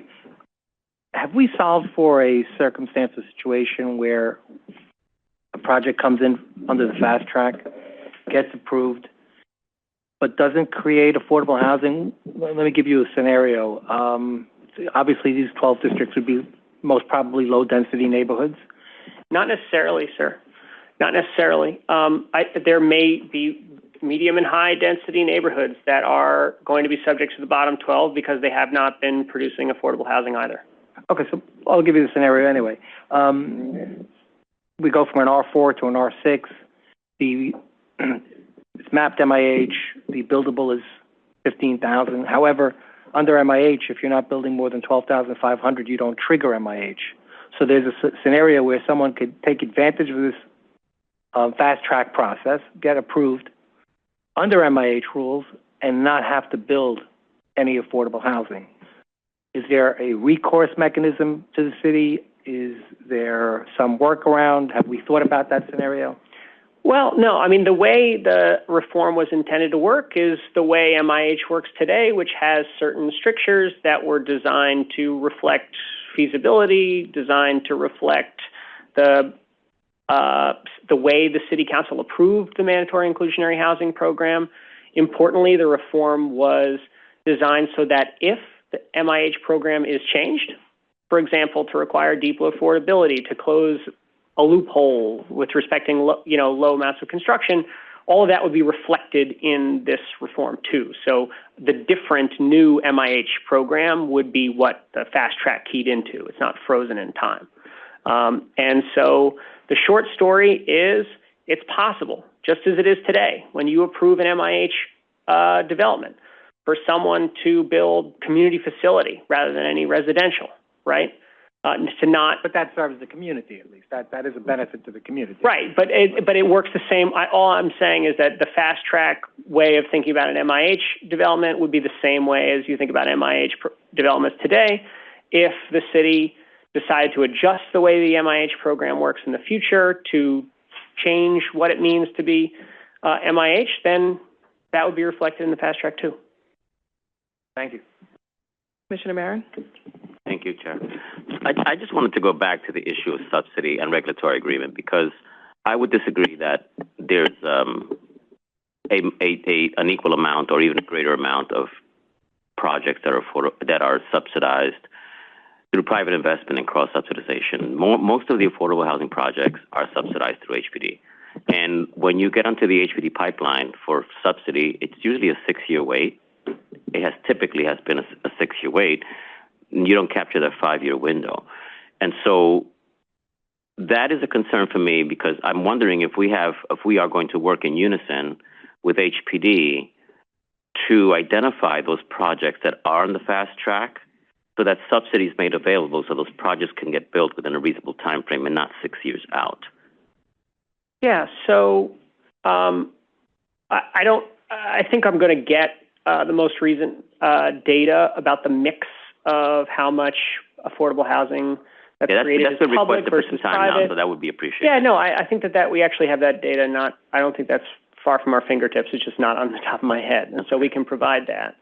So I didn't mean to suggest that it's in any particular neighborhood. It's like, one or the other. Obviously, there are kinds of neighborhoods that are more consistent with seeing a lot of privately financed affordable housing. Correct. And then there are some neighborhoods that are consistent with seeing much less, like parts of the Bronx. All of the Bronx, really. Yeah, and so, it's a little different, but yeah, it's changing a little bit. Predominantly, it's publicly financed affordable housing.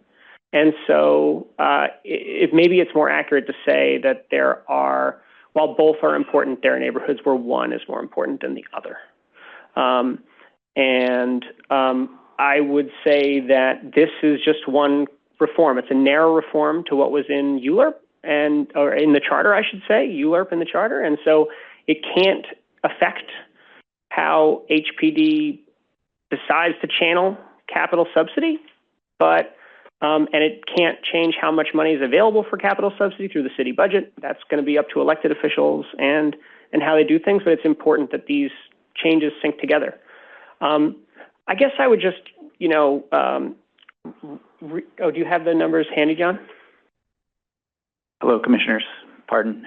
Roughly 60% of affordable housing production in recent years has been publicly financed, and roughly 40% has been privately financed, typically with the tax benefit. It's a more of a skew towards the publicly financed, which is my point. So, and I do understand how we can't dictate HPD's pipeline, but if we want to work in tandem, in unison, in cooperation here, we want to produce those affordable units, then I would think that it would be prudent of HPD to make sure that there's funding available in the next few years and not 6 years out, again, to the point of identifying in a 5-year window what's affordable and it's not built yet. And so there's a false narrative that there's affordable housing in that community. Yeah, I take your point. I'm here thinking about what's within your purview and how I can advise you. I can't advise you to put more money in the capital budget for affordable housing.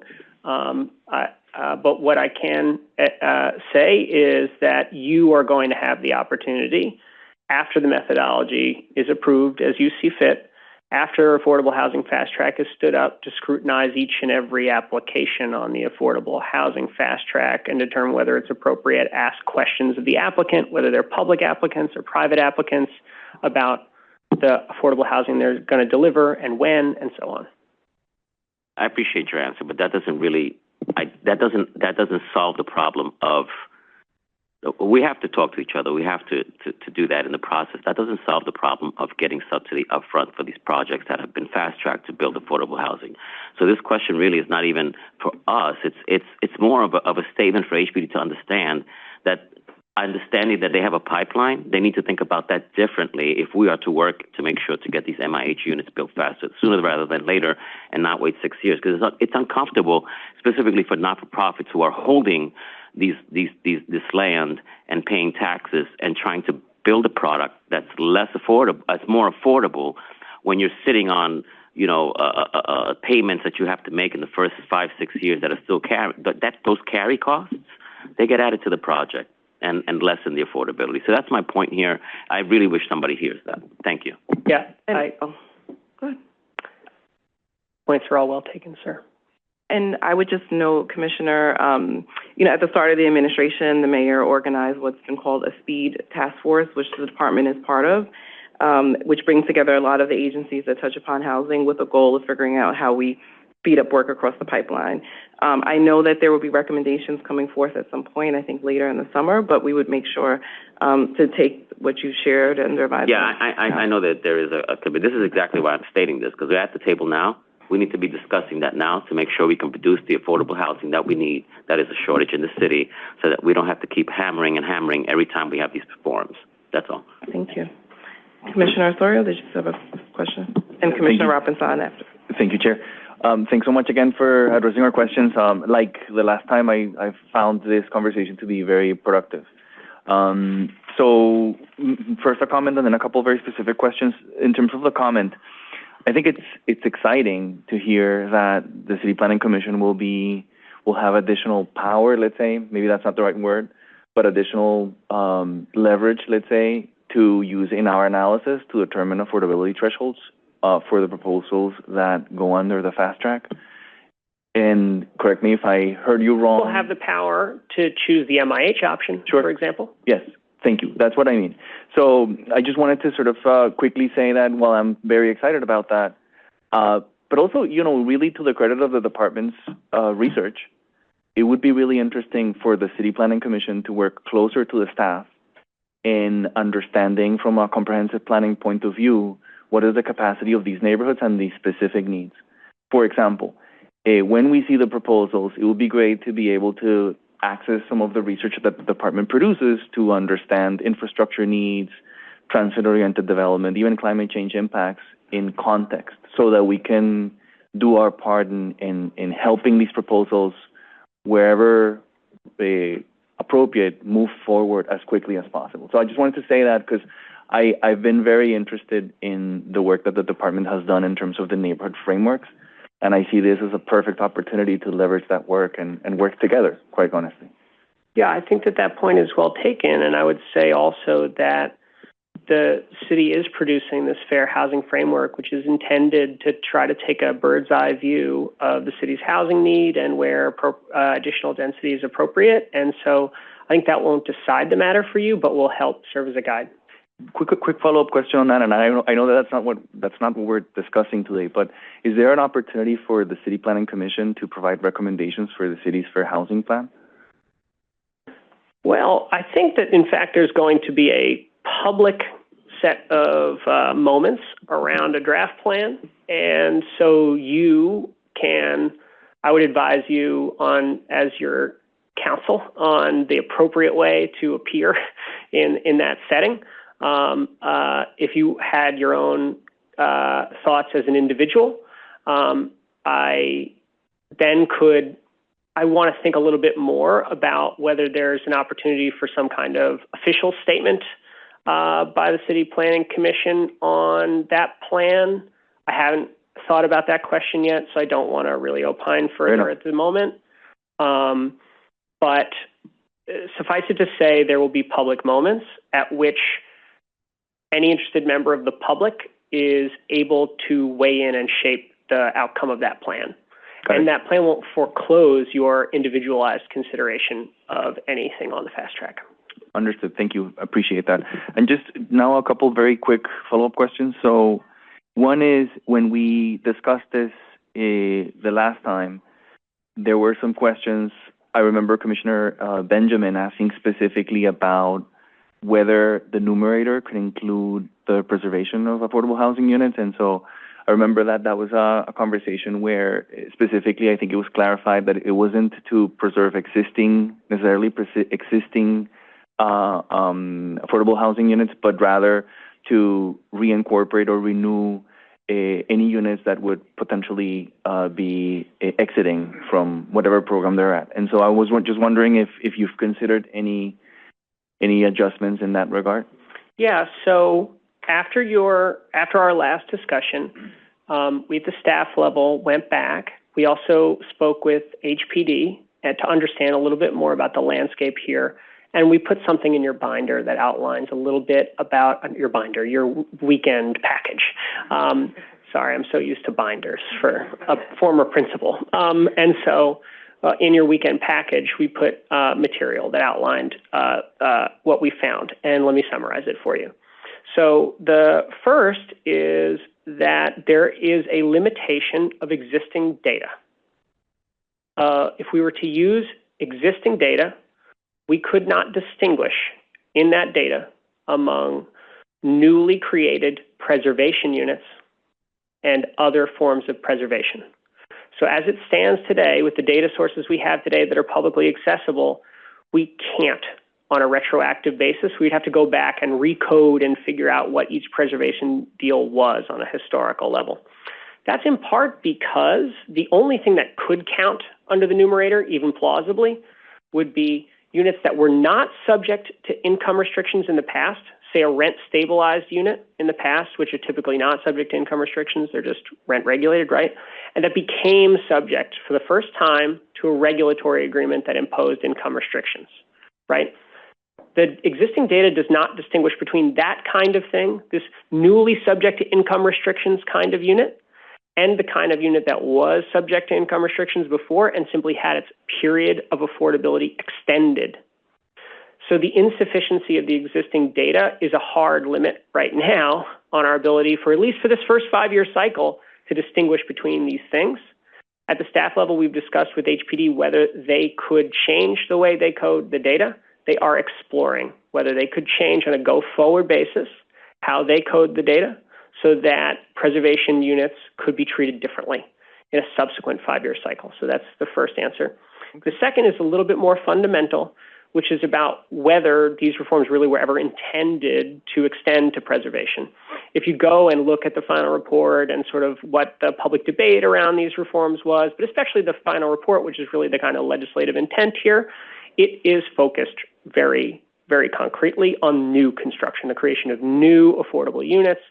And I think that makes sense as a reform to ULURP, because ULURP is where we have an important role in the kind of mechanisms that encourage new construction, preservation, really critical, really important. No one's saying it's not, largely outside ULURP, largely outside the world of land use review. So it makes sense that a land use review reform was thinking about new and not preservation. Thank you. I appreciate that. I just wanted to highlight that I'm excited to hear there's more materials because our briefing package is 1 page in addition to the presentation. So if you can point me in the direction. It must have been a couple of weeks ago, so we'll re-up it. In fact, we're intending to put a whole new thing together for you, which summarizes all the public comment that has been received and gives you kind of staff perspective on those public comments. Yeah, thank you so much. On the second point, I also appreciate it. I just wanted to say very quickly that I understand, but in some cases, there are indirect effects of the new construction of new housing, and in some cases, we may be incentivizing the replacement of some of these other forms of affordable housing with new construction. And I just want to make sure that, I just note that. I had another quick question if I still have time. The other question was, I think this is something I meant to ask the first time that we spoke, and was whether the city has looked at other case studies where else this formula has been used, and if you can help us understand a little bit what have been some of the lessons learned there, or no, this is the first time that we're sort of like crafting something like this, and we're building on the assumptions and the internal research that we have at hand. Okay, so I'll just say, because I served as a member on the staff of the Charter Revision Commission, that the Charter Revision Commission staff with the commissioners looked very carefully at national models around fair housing frameworks, fair housing plans. There are examples in Massachusetts and New Jersey and Connecticut and California. We evaluated, New Jersey has had Mount Laurel Doctrine for some 50 years, and we looked at that experience. And so, yes, this is informed by a kind of canvas of 50 years of national experiments in fair housing plans. And as I was kind of outlining to your colleague earlier, one of the reasons why this wooden formula was picked was a kind of takeaway, that a lesson from a lot of that work has been that where there is a nebulous standard for where a fast track would apply, where there's a political process to determine where the fast track applies, you often see less housing. You see a lot of process, but a lot less housing. And so part of what was animating this, the idea of a formula like that, was sort of a takeaway from maybe what had been perceived to be the pitfalls of those experiences. Thank you so much. Anything that you can share with us would be useful. I just also want to be, fair in saying that New Yorkers voted on this, and now it's our job to really implement it in the best way we can. Just one last suggestion, which is in building on Commissioner Marin's question and your response. I wonder if there is not a sort of necessarily an opportunity to engage in the debate on how the city should use subsidies at this point, understood that that's not our purview. But I'm wondering if there is a methodological question that can be shaped at this point in the process to review whether this formula is working or why it's not working, for example, in districts that should have produced more housing, but maybe there are more systemic impediments to accessing the resources or the alikes that we should bear in mind. In other words, is it possible to determine an evaluation period or an opportunity to refine the metrics moving forward? Well, the fundamental formula is in the charter. The fundamental formula, the rate of affordable housing development equals new affordable dwelling units over total total housing units every 5 years. That's a little locked in right now. There will need to be a charter reform to change that. The methodology, which is, I take it from your questions that the methodology is a very narrow slice of what you're interested in today, but the methodology could be revised in light of what this commission observes occurring over the next 5 years. The only time this methodology would be locked in would be for the first cycle after you vote on it, and then there would be an evaluation period. I take it that this is probably going to be a very contested part of our political space, and so there's going to be no shortage of people asking the question, is this working and was this a good reform? Is that responsive? Yeah, thank you. That's very useful. Thank you. Commissioner Arpensad? Yeah. Thank you. On slide 10, I was looking at the chart. I get the 60 days and 30 days. But what you don't see on that slide is, and I'm sure the public would want to know too, is internally, and I mentioned it before, how does it work, or how are we as an agency, or how is the agency fast-tracking these applications that come in? What would be the difference from what we were doing before to now? Yeah, so the answer is that the agency is undergoing a process right now to try to expedite its process for every kind of housing application that comes. There is not intended to be a different pre-certification process for affordable housing fast-track applications as distinct from other kinds of housing applications. Okay? In other words, if you're an MIH project in the bottom 12, the pre-certification process would look pretty much identical to a application that's outside the bottom 12. But in view of a problem you're identifying, which is that pre-certification can sometimes take longer than everybody wants to, and we have to try to find efficiencies to streamline that process, the department is undergoing a pretty extensive self-examination right now at the direction of City Hall. And City Hall has directed that if the governor's secret reform proposal passes roughly as it is proposed today, that the department would in turn shorten pre-certification timelines from where they are today for eligible projects, roughly 2 years, down to 6 months, which is that's pretty strong medicine, pretty strong directive here to the department, and we're figuring out how to make that work. Yeah, thank you. Thank you. Any further questions? Commissioner Mann? Yeah, just one last one. I think we're looking forward to the public hearing. I've got some more comments, I think, along the lines of Commissioner Cirillo's about the framework for the methodology, which we'll talk about, I think, after the hearing. But just on the next steps here, which I think you showed the slide, just remind us again on when the commission is required to adopt the proposed rules. Yeah. So this is now subject to the City Administrative Procedure Act. There is no requirement statutorily of when you would adopt these rules. At the staff level, we are hopeful that you will expeditiously approve the rule, a version of these rules as presented or as changed. And let me explain why. Because on October 1st, we have a charter deadline to identify the 12 community districts that are subject to the fast track. In order to meet that deadline, we have a pretty significant challenge in front of us, which is to build the system to assess, vet, and ensure the integrity of all of the data that's going to feed into that publication list, something that we're taking very seriously in terms of building a system that's going to get it right. And so we would love to have clarity about the methodology that we're going to use in order to stand that up. And so our hope is that while you may have many questions about the affordable housing fast track in general, that we may have more consensus about the methodology question in front of you, such that we can answer that question, finalize those rules, and the department can get to the work of just trying to build the system to identify the bottom 12. Okay, just so I'm clear, so what is that schedule the staff is hoping to hit for the adoption of the rulemaking?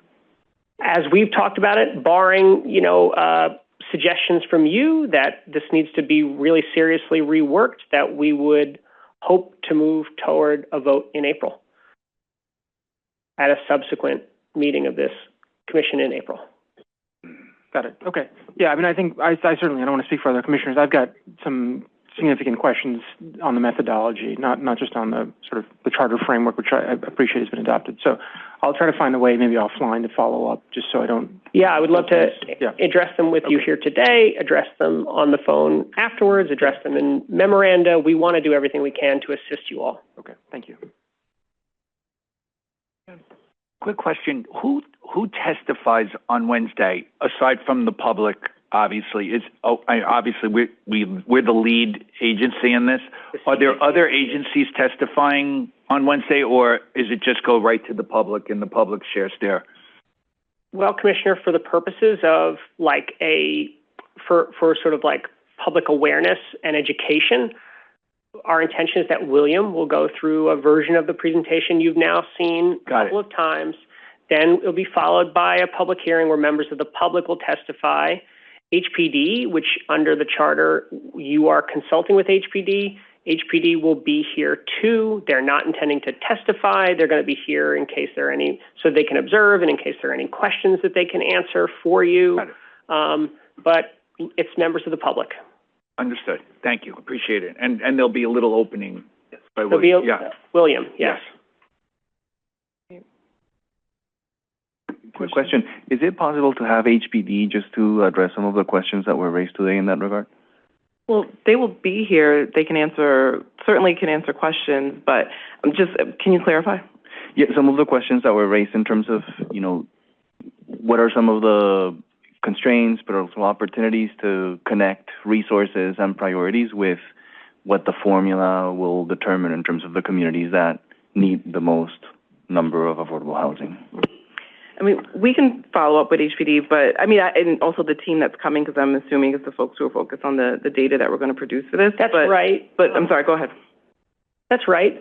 We can also, if you have more particular questions, or we can consult with HPD staff to try to get you in writing some answers. I suspect, I don't mean to be try to predict the future, but I suspect that some of your questions about how much subsidy is going to be directed toward housing in this administration and where is that subsidy going to be directed would be the kind of thing that would be difficult for you to get a satisfactory answer on Wednesday, as the administration is going through the exercise of building its housing plan and its 10-year capital strategy and so on. Thank you. No, it doesn't need to happen on Wednesday if it's not possible, but it would be great to have some responses to those questions.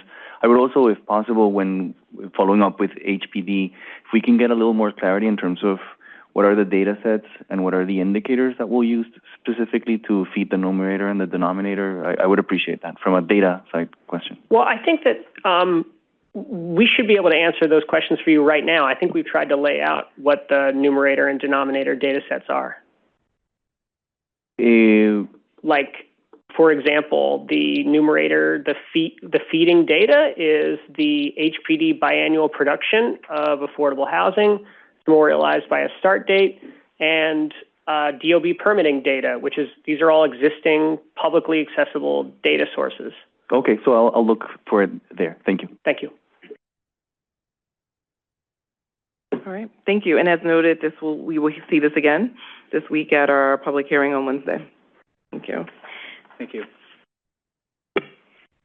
The sixth item on our agenda is a pre-hearing review of a zoning map and zoning text amendments and a special permit in Manhattan Community District 4, and our presenter is Chelsea Evans. Good afternoon, Commissioners.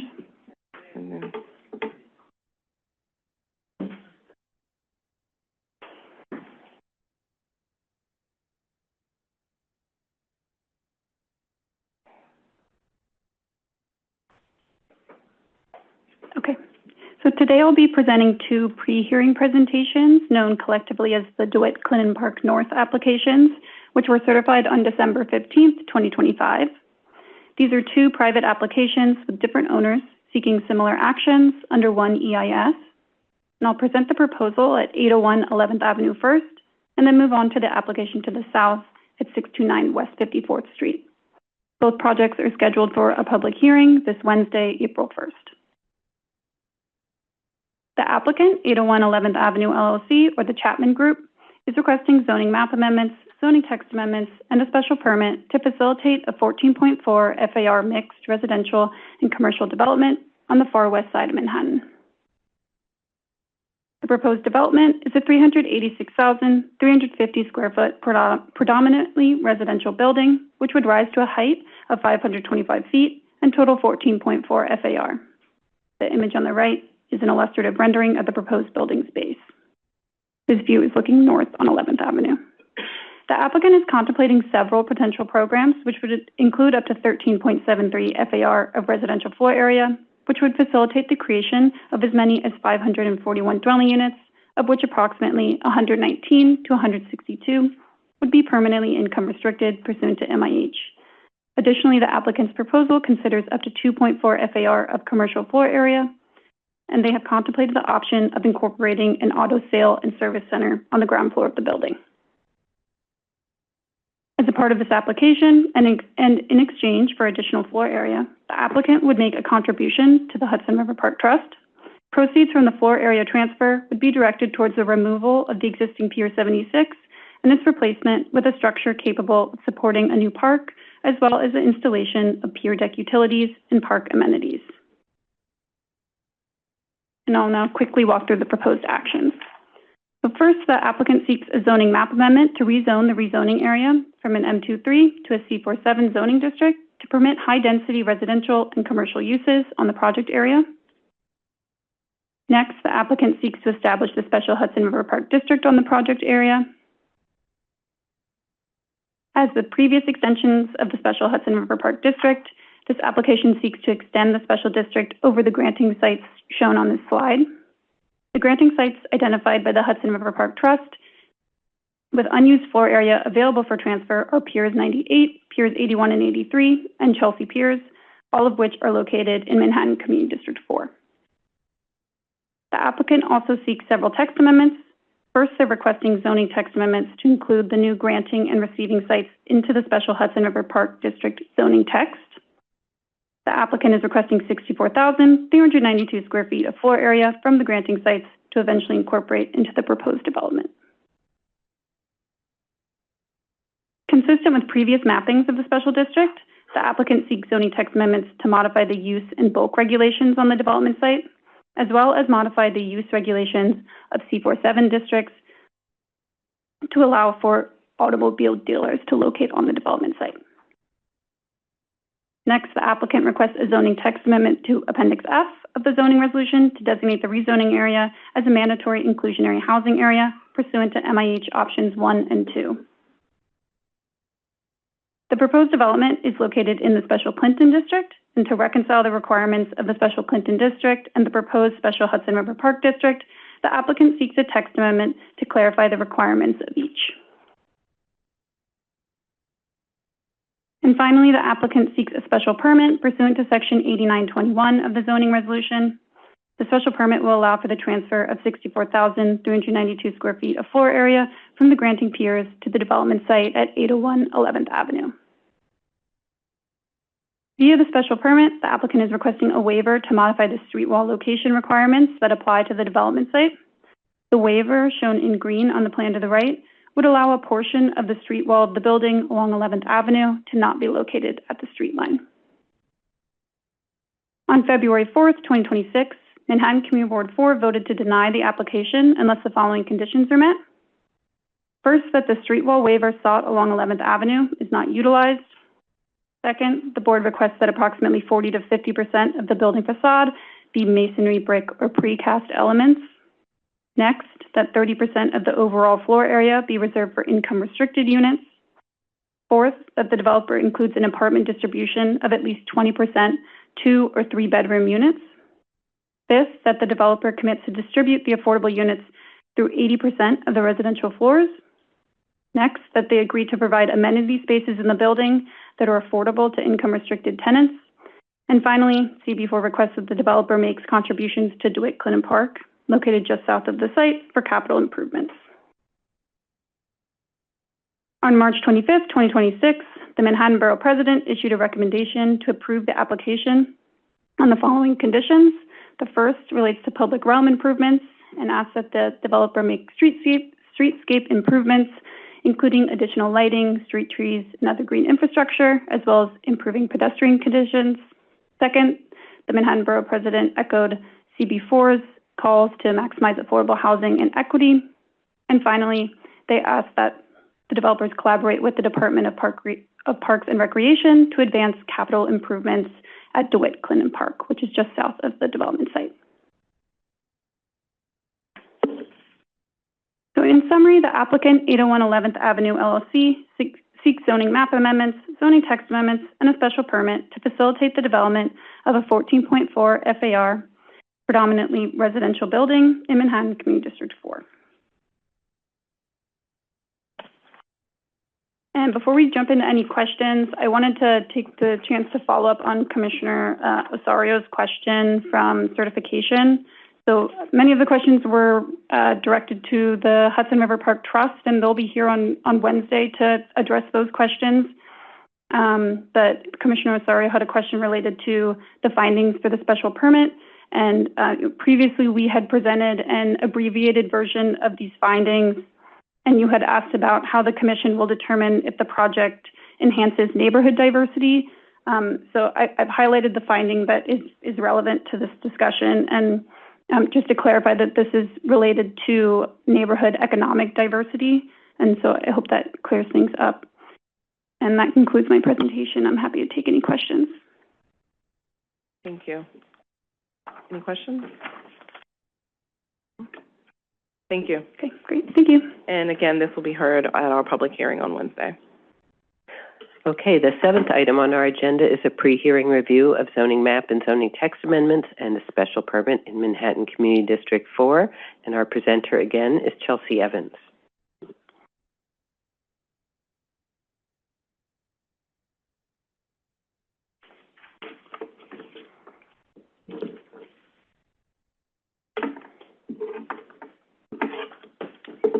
Okay, so I'll now be presenting the second private application seeking similar actions at 629 West 54th Street. This application was also certified on December 15th, 2025, and will have a public hearing this Wednesday. The applicant, 760 12th Avenue of Friedland Properties, is requesting zoning map amendments, zoning text amendments, and a special permit pursuant to ZR 8921. The actions would facilitate a 14.4 FAR mixed residential and commercial development with up to 701 dwelling units, including as many as 210 permanently income restricted units at 629 West 54th Street on the far west side of Manhattan.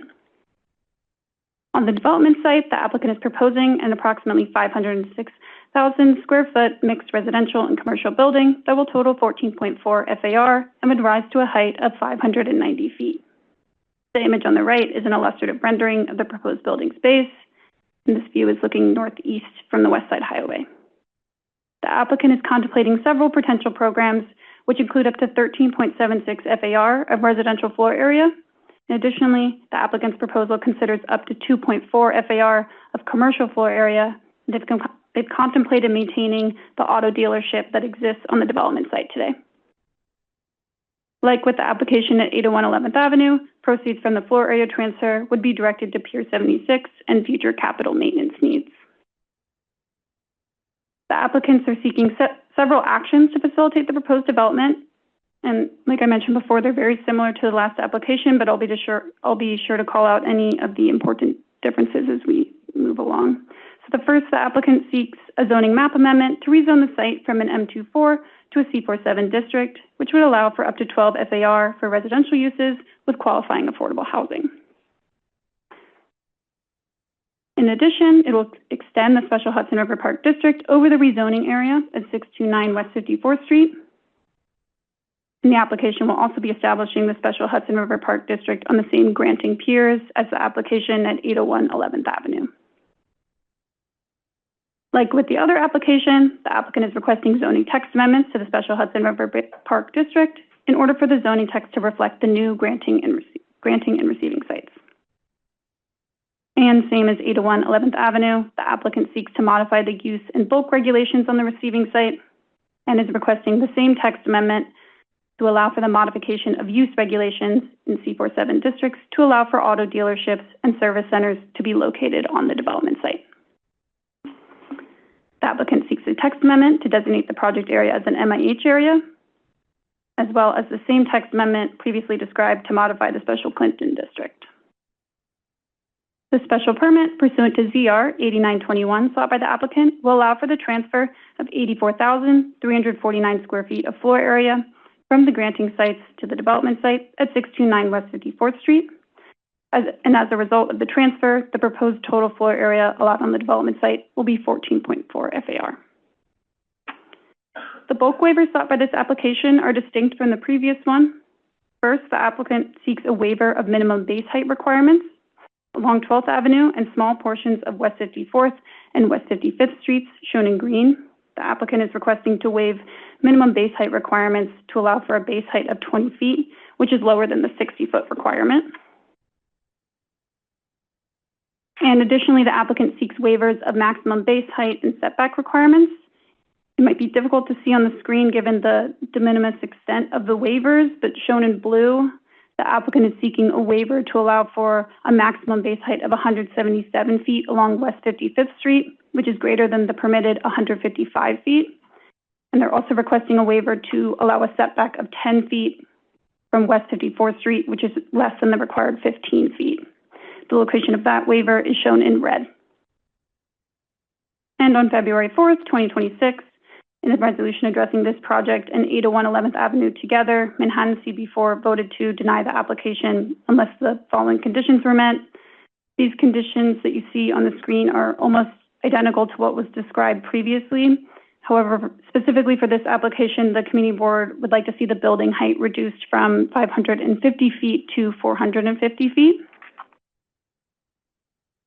And similarly, the Manhattan Borough President issued a recommendation of approval on the following conditions. Again, the conditions that you see on the screen are almost identical to the previous application, but the Manhattan Borough President recommended that the height of the building be reduced to 510 feet, so long as that none of the height reduction did not create any more waivers or did not reduce the residential floor area in the building.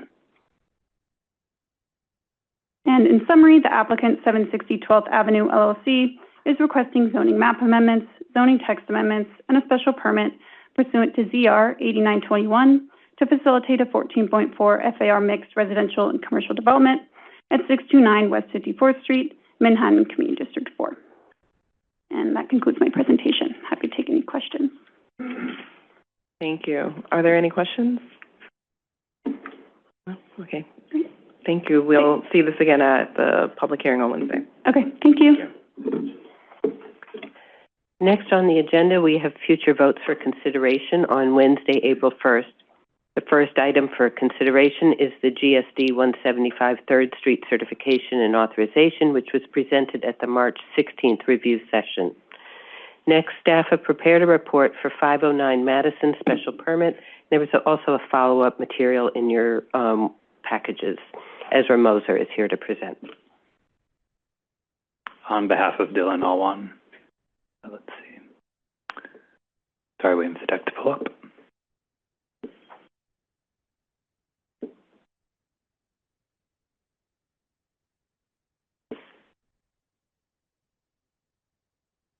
Great, thank you.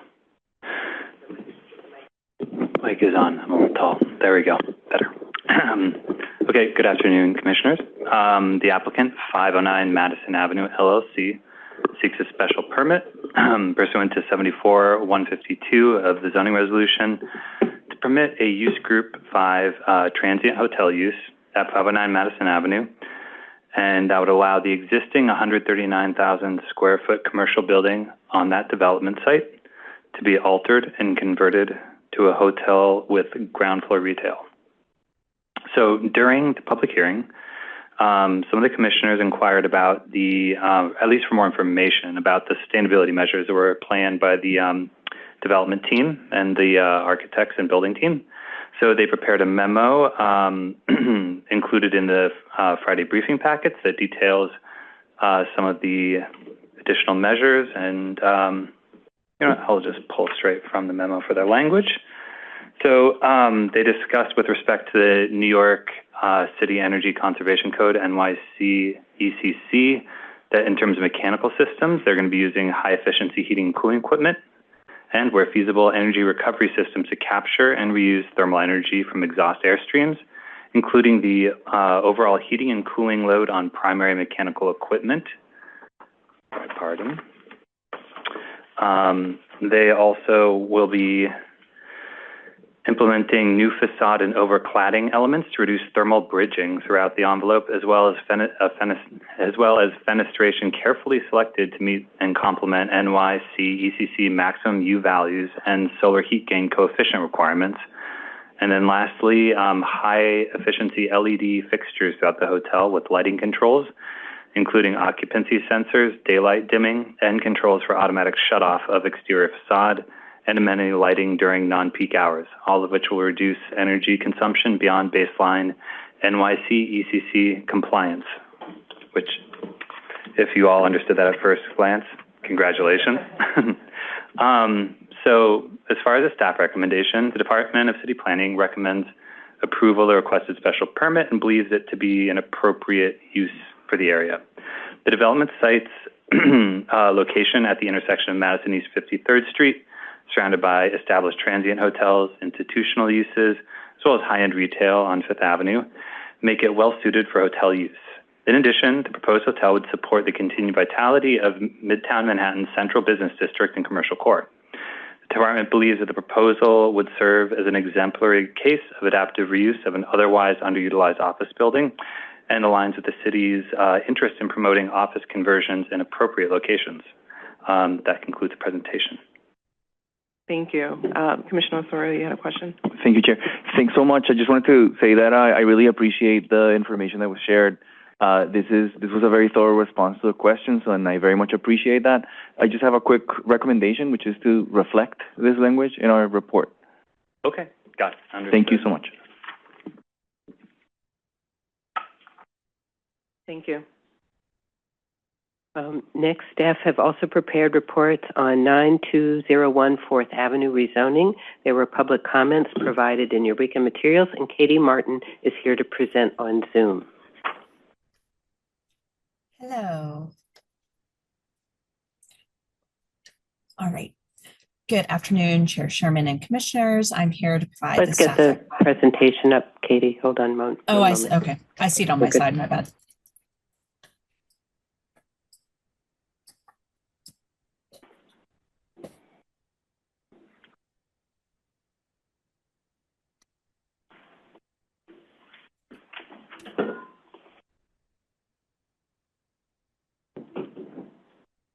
There we go. Okay, thank you. I am here to provide the staff recommendation for the 9201 4th Avenue rezoning project. Next slide. Thank you. The department believes that the zoning map amendment to change a C82 to a C44D district within the Special Bay Ridge District and the zoning text amendment to create an MIH area are appropriate. The department recommends approval of the application, which would facilitate a new 11-story, approximately 110,700 square foot mixed-use development containing 97 dwelling units, approximately 24 of which would be permanently income restricted pursuant to MIH, 18,500 square feet of commercial space, and 52 subcellar and cellar level parking spaces. The current zoning of the project area and areas to the north and south does not allow new residential development and prioritizes auto-related uses and single-story retail. The department agrees that by changing the zoning to C44D not only allows new housing in an area with access to amenities and public transit, it also supports strong commercial corridors present on 4th and 5th Avenues. Of new housing units added in Community District 10 between 2010 and 2020, less than 10 were income restricted affordable units. And if approved, this would be the third mapping of MIH in the community district. The inclusion of MIH in this application will ensure that there are more permanently affordable units available in the neighborhood. The department appreciates the thoughtfulness of Community Board 10's recommendation, noting in their approval that it is a unique area located along a wide commercial corridor with excellent public transit access. Similarly, both the borough president and members of the City Planning Commission noted the larger C82 zoning district mapped across this area should be reevaluated and considered for increased residential capacity. While the department notes there are limitations of private applicants undertaking rezonings with significantly larger boundaries, it agrees that the existing C82 in this portion of Bay Ridge has remained relatively unchanged since 1961, and it is worth discussing with the community and local elected officials if this district continues to meet the needs of the neighborhood. In conclusion, the department recommends approval. Thank you.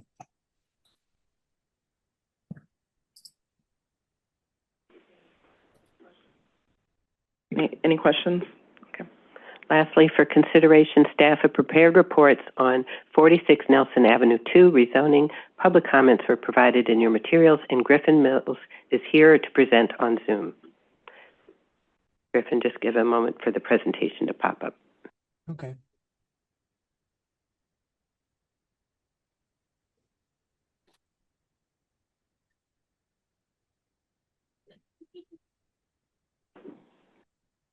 Oh, good. Great, thank you. Good afternoon, Chair Sherman and Commissioners. This is a staff recommendation for 46 Nelson Street rezoning in Red Hook, Brooklyn. Next slide, please. The department believes that the proposed M12A R7A MX5 and M12A R6A MX5 districts are appropriate at this location and will allow for residential, commercial, and industrial development at a higher density than what is currently permitted in the current M11 zoning. The current M11 zoning is a low-density industrial district which has remained unchanged since 1961 and does not allow for any residential uses or modern commercial and industrial development. The department believes that the proposed MX districts, which allow residential, commercial, and industrial uses, balance the goals of a mixed-use neighborhood and job growth, while maintaining long-term flexibility to respond to local and regional changes in the economy. Next slide, please. The proposed MX districts will also allow for the 8 residential uses along Nelson Street to conform with zoning, while allowing for the 2 non-residential uses in the project area to continue to conform. The zoning map amendment will allow for greater residential capacity within the project area, as well as continued opportunity for active non-residential ground floor uses. In response to recommendations made by the Brooklyn Borough President, the department does not feel it is appropriate to require industrial uses within the development or within the proposed MX zoning district. The department notes that the project area was designated as a neighborhood industrial area in the recently adopted industrial plan due to its relatively low existing industrial job concentration, mixed character, narrow streets, and its proximity to parks, residences, and schools. The site was not designated as a primary or secondary industrial area, which may consider industrial protections or incentives to encourage new or existing industrial uses. Furthermore, the inclusion of MIH in this application will introduce much needed new permanently income restricted units in Red Hook, which currently does not have any mapped MIH areas to date. Thank you. Commissioner Osorio? Thank you so much, Chair. Thanks so much for the presentation and for acknowledging the condition, really, that the borough president had put in terms of having at least 50% of the ground floor for light industrial uses. And so because it is an MX, and I think it's within scope to make this condition, to place this condition, I'm wondering if you can elaborate on why the department feels this is consistent. I'm sorry, can you clarify the question about what Yes. you mean with consistent? So this, I'm responding to what you just explained in terms of why the department feels that this type of MX designation without any light industrial is appropriate, when the borough president set the condition that at least 50% of the ground floor should be designated and constructed for light industrial. So I'm just wondering if you can please elaborate a little bit on why do you think that this is consistent? In other words, more in summary, why are we rezoning for an MX of without industrial, basically? It's kind of like my question. I don't think that we should be doing that. Thank you for the question. Thanks for clarifying.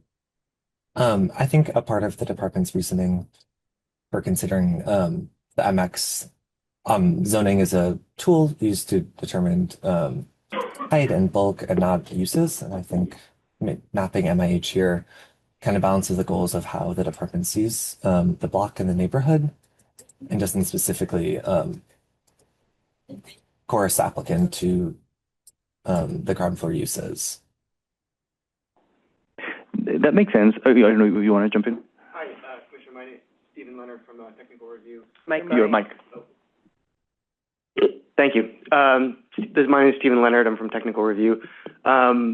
We can confirm this, but if this is an MX district being proposed, which permits manufacturing, the imposition of a requirement for specific uses on the ground floor may actually exceed the scope of the certified application. I can understand that. I would love to engage in that level of detail.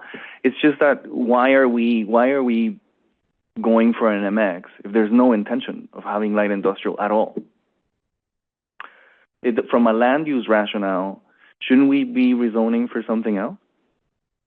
I think, I don't know this particular neighborhood as well as the Brooklyn office and Griffin, who's also on the line. I think there are a lot of situations in which an applicant proposes a certain use, but the commission may consider the full range of uses that may be appropriate and select a district that permits uses that may not be proposed because those uses might also be appropriate.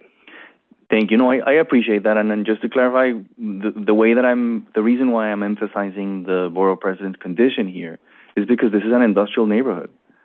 And this is creating a level of speculation that at the end of the day hinders rather than strengthens industrial retention. And so from all of the different options, I even have questions about the land use rationale as opposed to, really excited about the opportunities of potential mixed use here, given kind of like the options created by the city of Yes for economic opportunity and so forth. Right. I think, if one is interested in allowing for industrial, a district that permits that use, regardless of what the applicant is proposing, I think, would be a better choice, although that's up to you, obviously. And I don't know that we have a mechanism right now to force an applicant to provide or to hold the ground floor for a particular use. Thank you. That's useful. I appreciate that. Absolutely. Thank you, Griffin. For post-hearing, were there any other questions? No. Okay. For post-hearing follow-ups, first we have St. Mary's Hospital demapping, which had a public hearing at the March 18th public meeting, and Juanita Halim is here to present. And just check your mic and hello, good afternoon. And the presentation. Hold on a moment. Sure.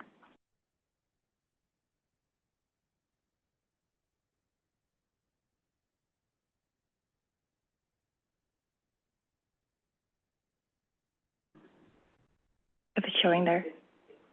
Oh, okay. Good afternoon. This is the staff recommendation for St. Mary's Hospital demapping. This project is located in the Bayside neighborhood in Queens Community District 11, and the St. Mary's Healthcare System for Children is proposing a change to the city map to eliminate 2 privately owned unbuilt streets and to discontinue and close a portion of the street. This application was certified by the Department of City Planning on December 1st, 2025, and the public hearing was held on March 18, 2026. The community board and borough president recommended approval of the application with conditions. And basically, this action will lift an encumbrance on the private property and allow the hospitals greater flexibility to conduct operations on its campus. And the city has no plans to build out these streets or acquire the land within the hospital campus. And for these reasons, the department recommends approval of the requested actions. Thank you. This is the end of the presentation, and I'm happy to answer any questions. Any questions? Thank you, Juanita. Thank you. Next, 147-14 Northern Boulevard rezoning, which had a public hearing at the March 18th public meeting. Joy Chen is here to present on Zoom.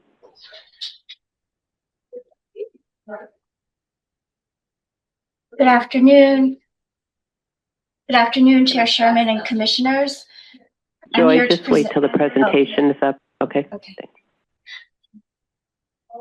Good afternoon, Chair Sherman and Commissioners. I'm here to present 14714 Northern Boulevard rezoning, the pre-vote statement.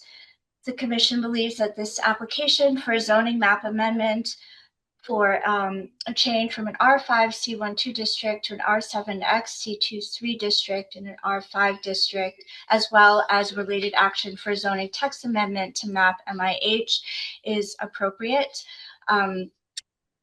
The public hearing was on Wednesday, March 18th, and both the borough president and the community board 7 voted in support of the application for approval. This would facilitate 2 new 11-story mixed-use buildings with approximately 389 dwelling units, including 97 income-restricted units, in addition to ground floor commercial space and community facility space. The mapping of this new district is consistent with the land use patterns of commercial use along Northern Boulevard, which is a wide street and includes several 6 to 13-story mixed-use buildings, and it is also approximately 1 mile from downtown Flushing, which is one of the borough's major central business districts. That concludes my presentation, and I'm happy to answer any questions. Thank you. No questions? I think we can move on. Thank you, Joy. Next, a memo and public comments and testimonies were shared for Monitor Point, and it will be presented at the next review session. Chair Sherman, I don't have any more business for the commission today. Thank you. With that, the meeting is adjourned. Thank you. The time is 3:57.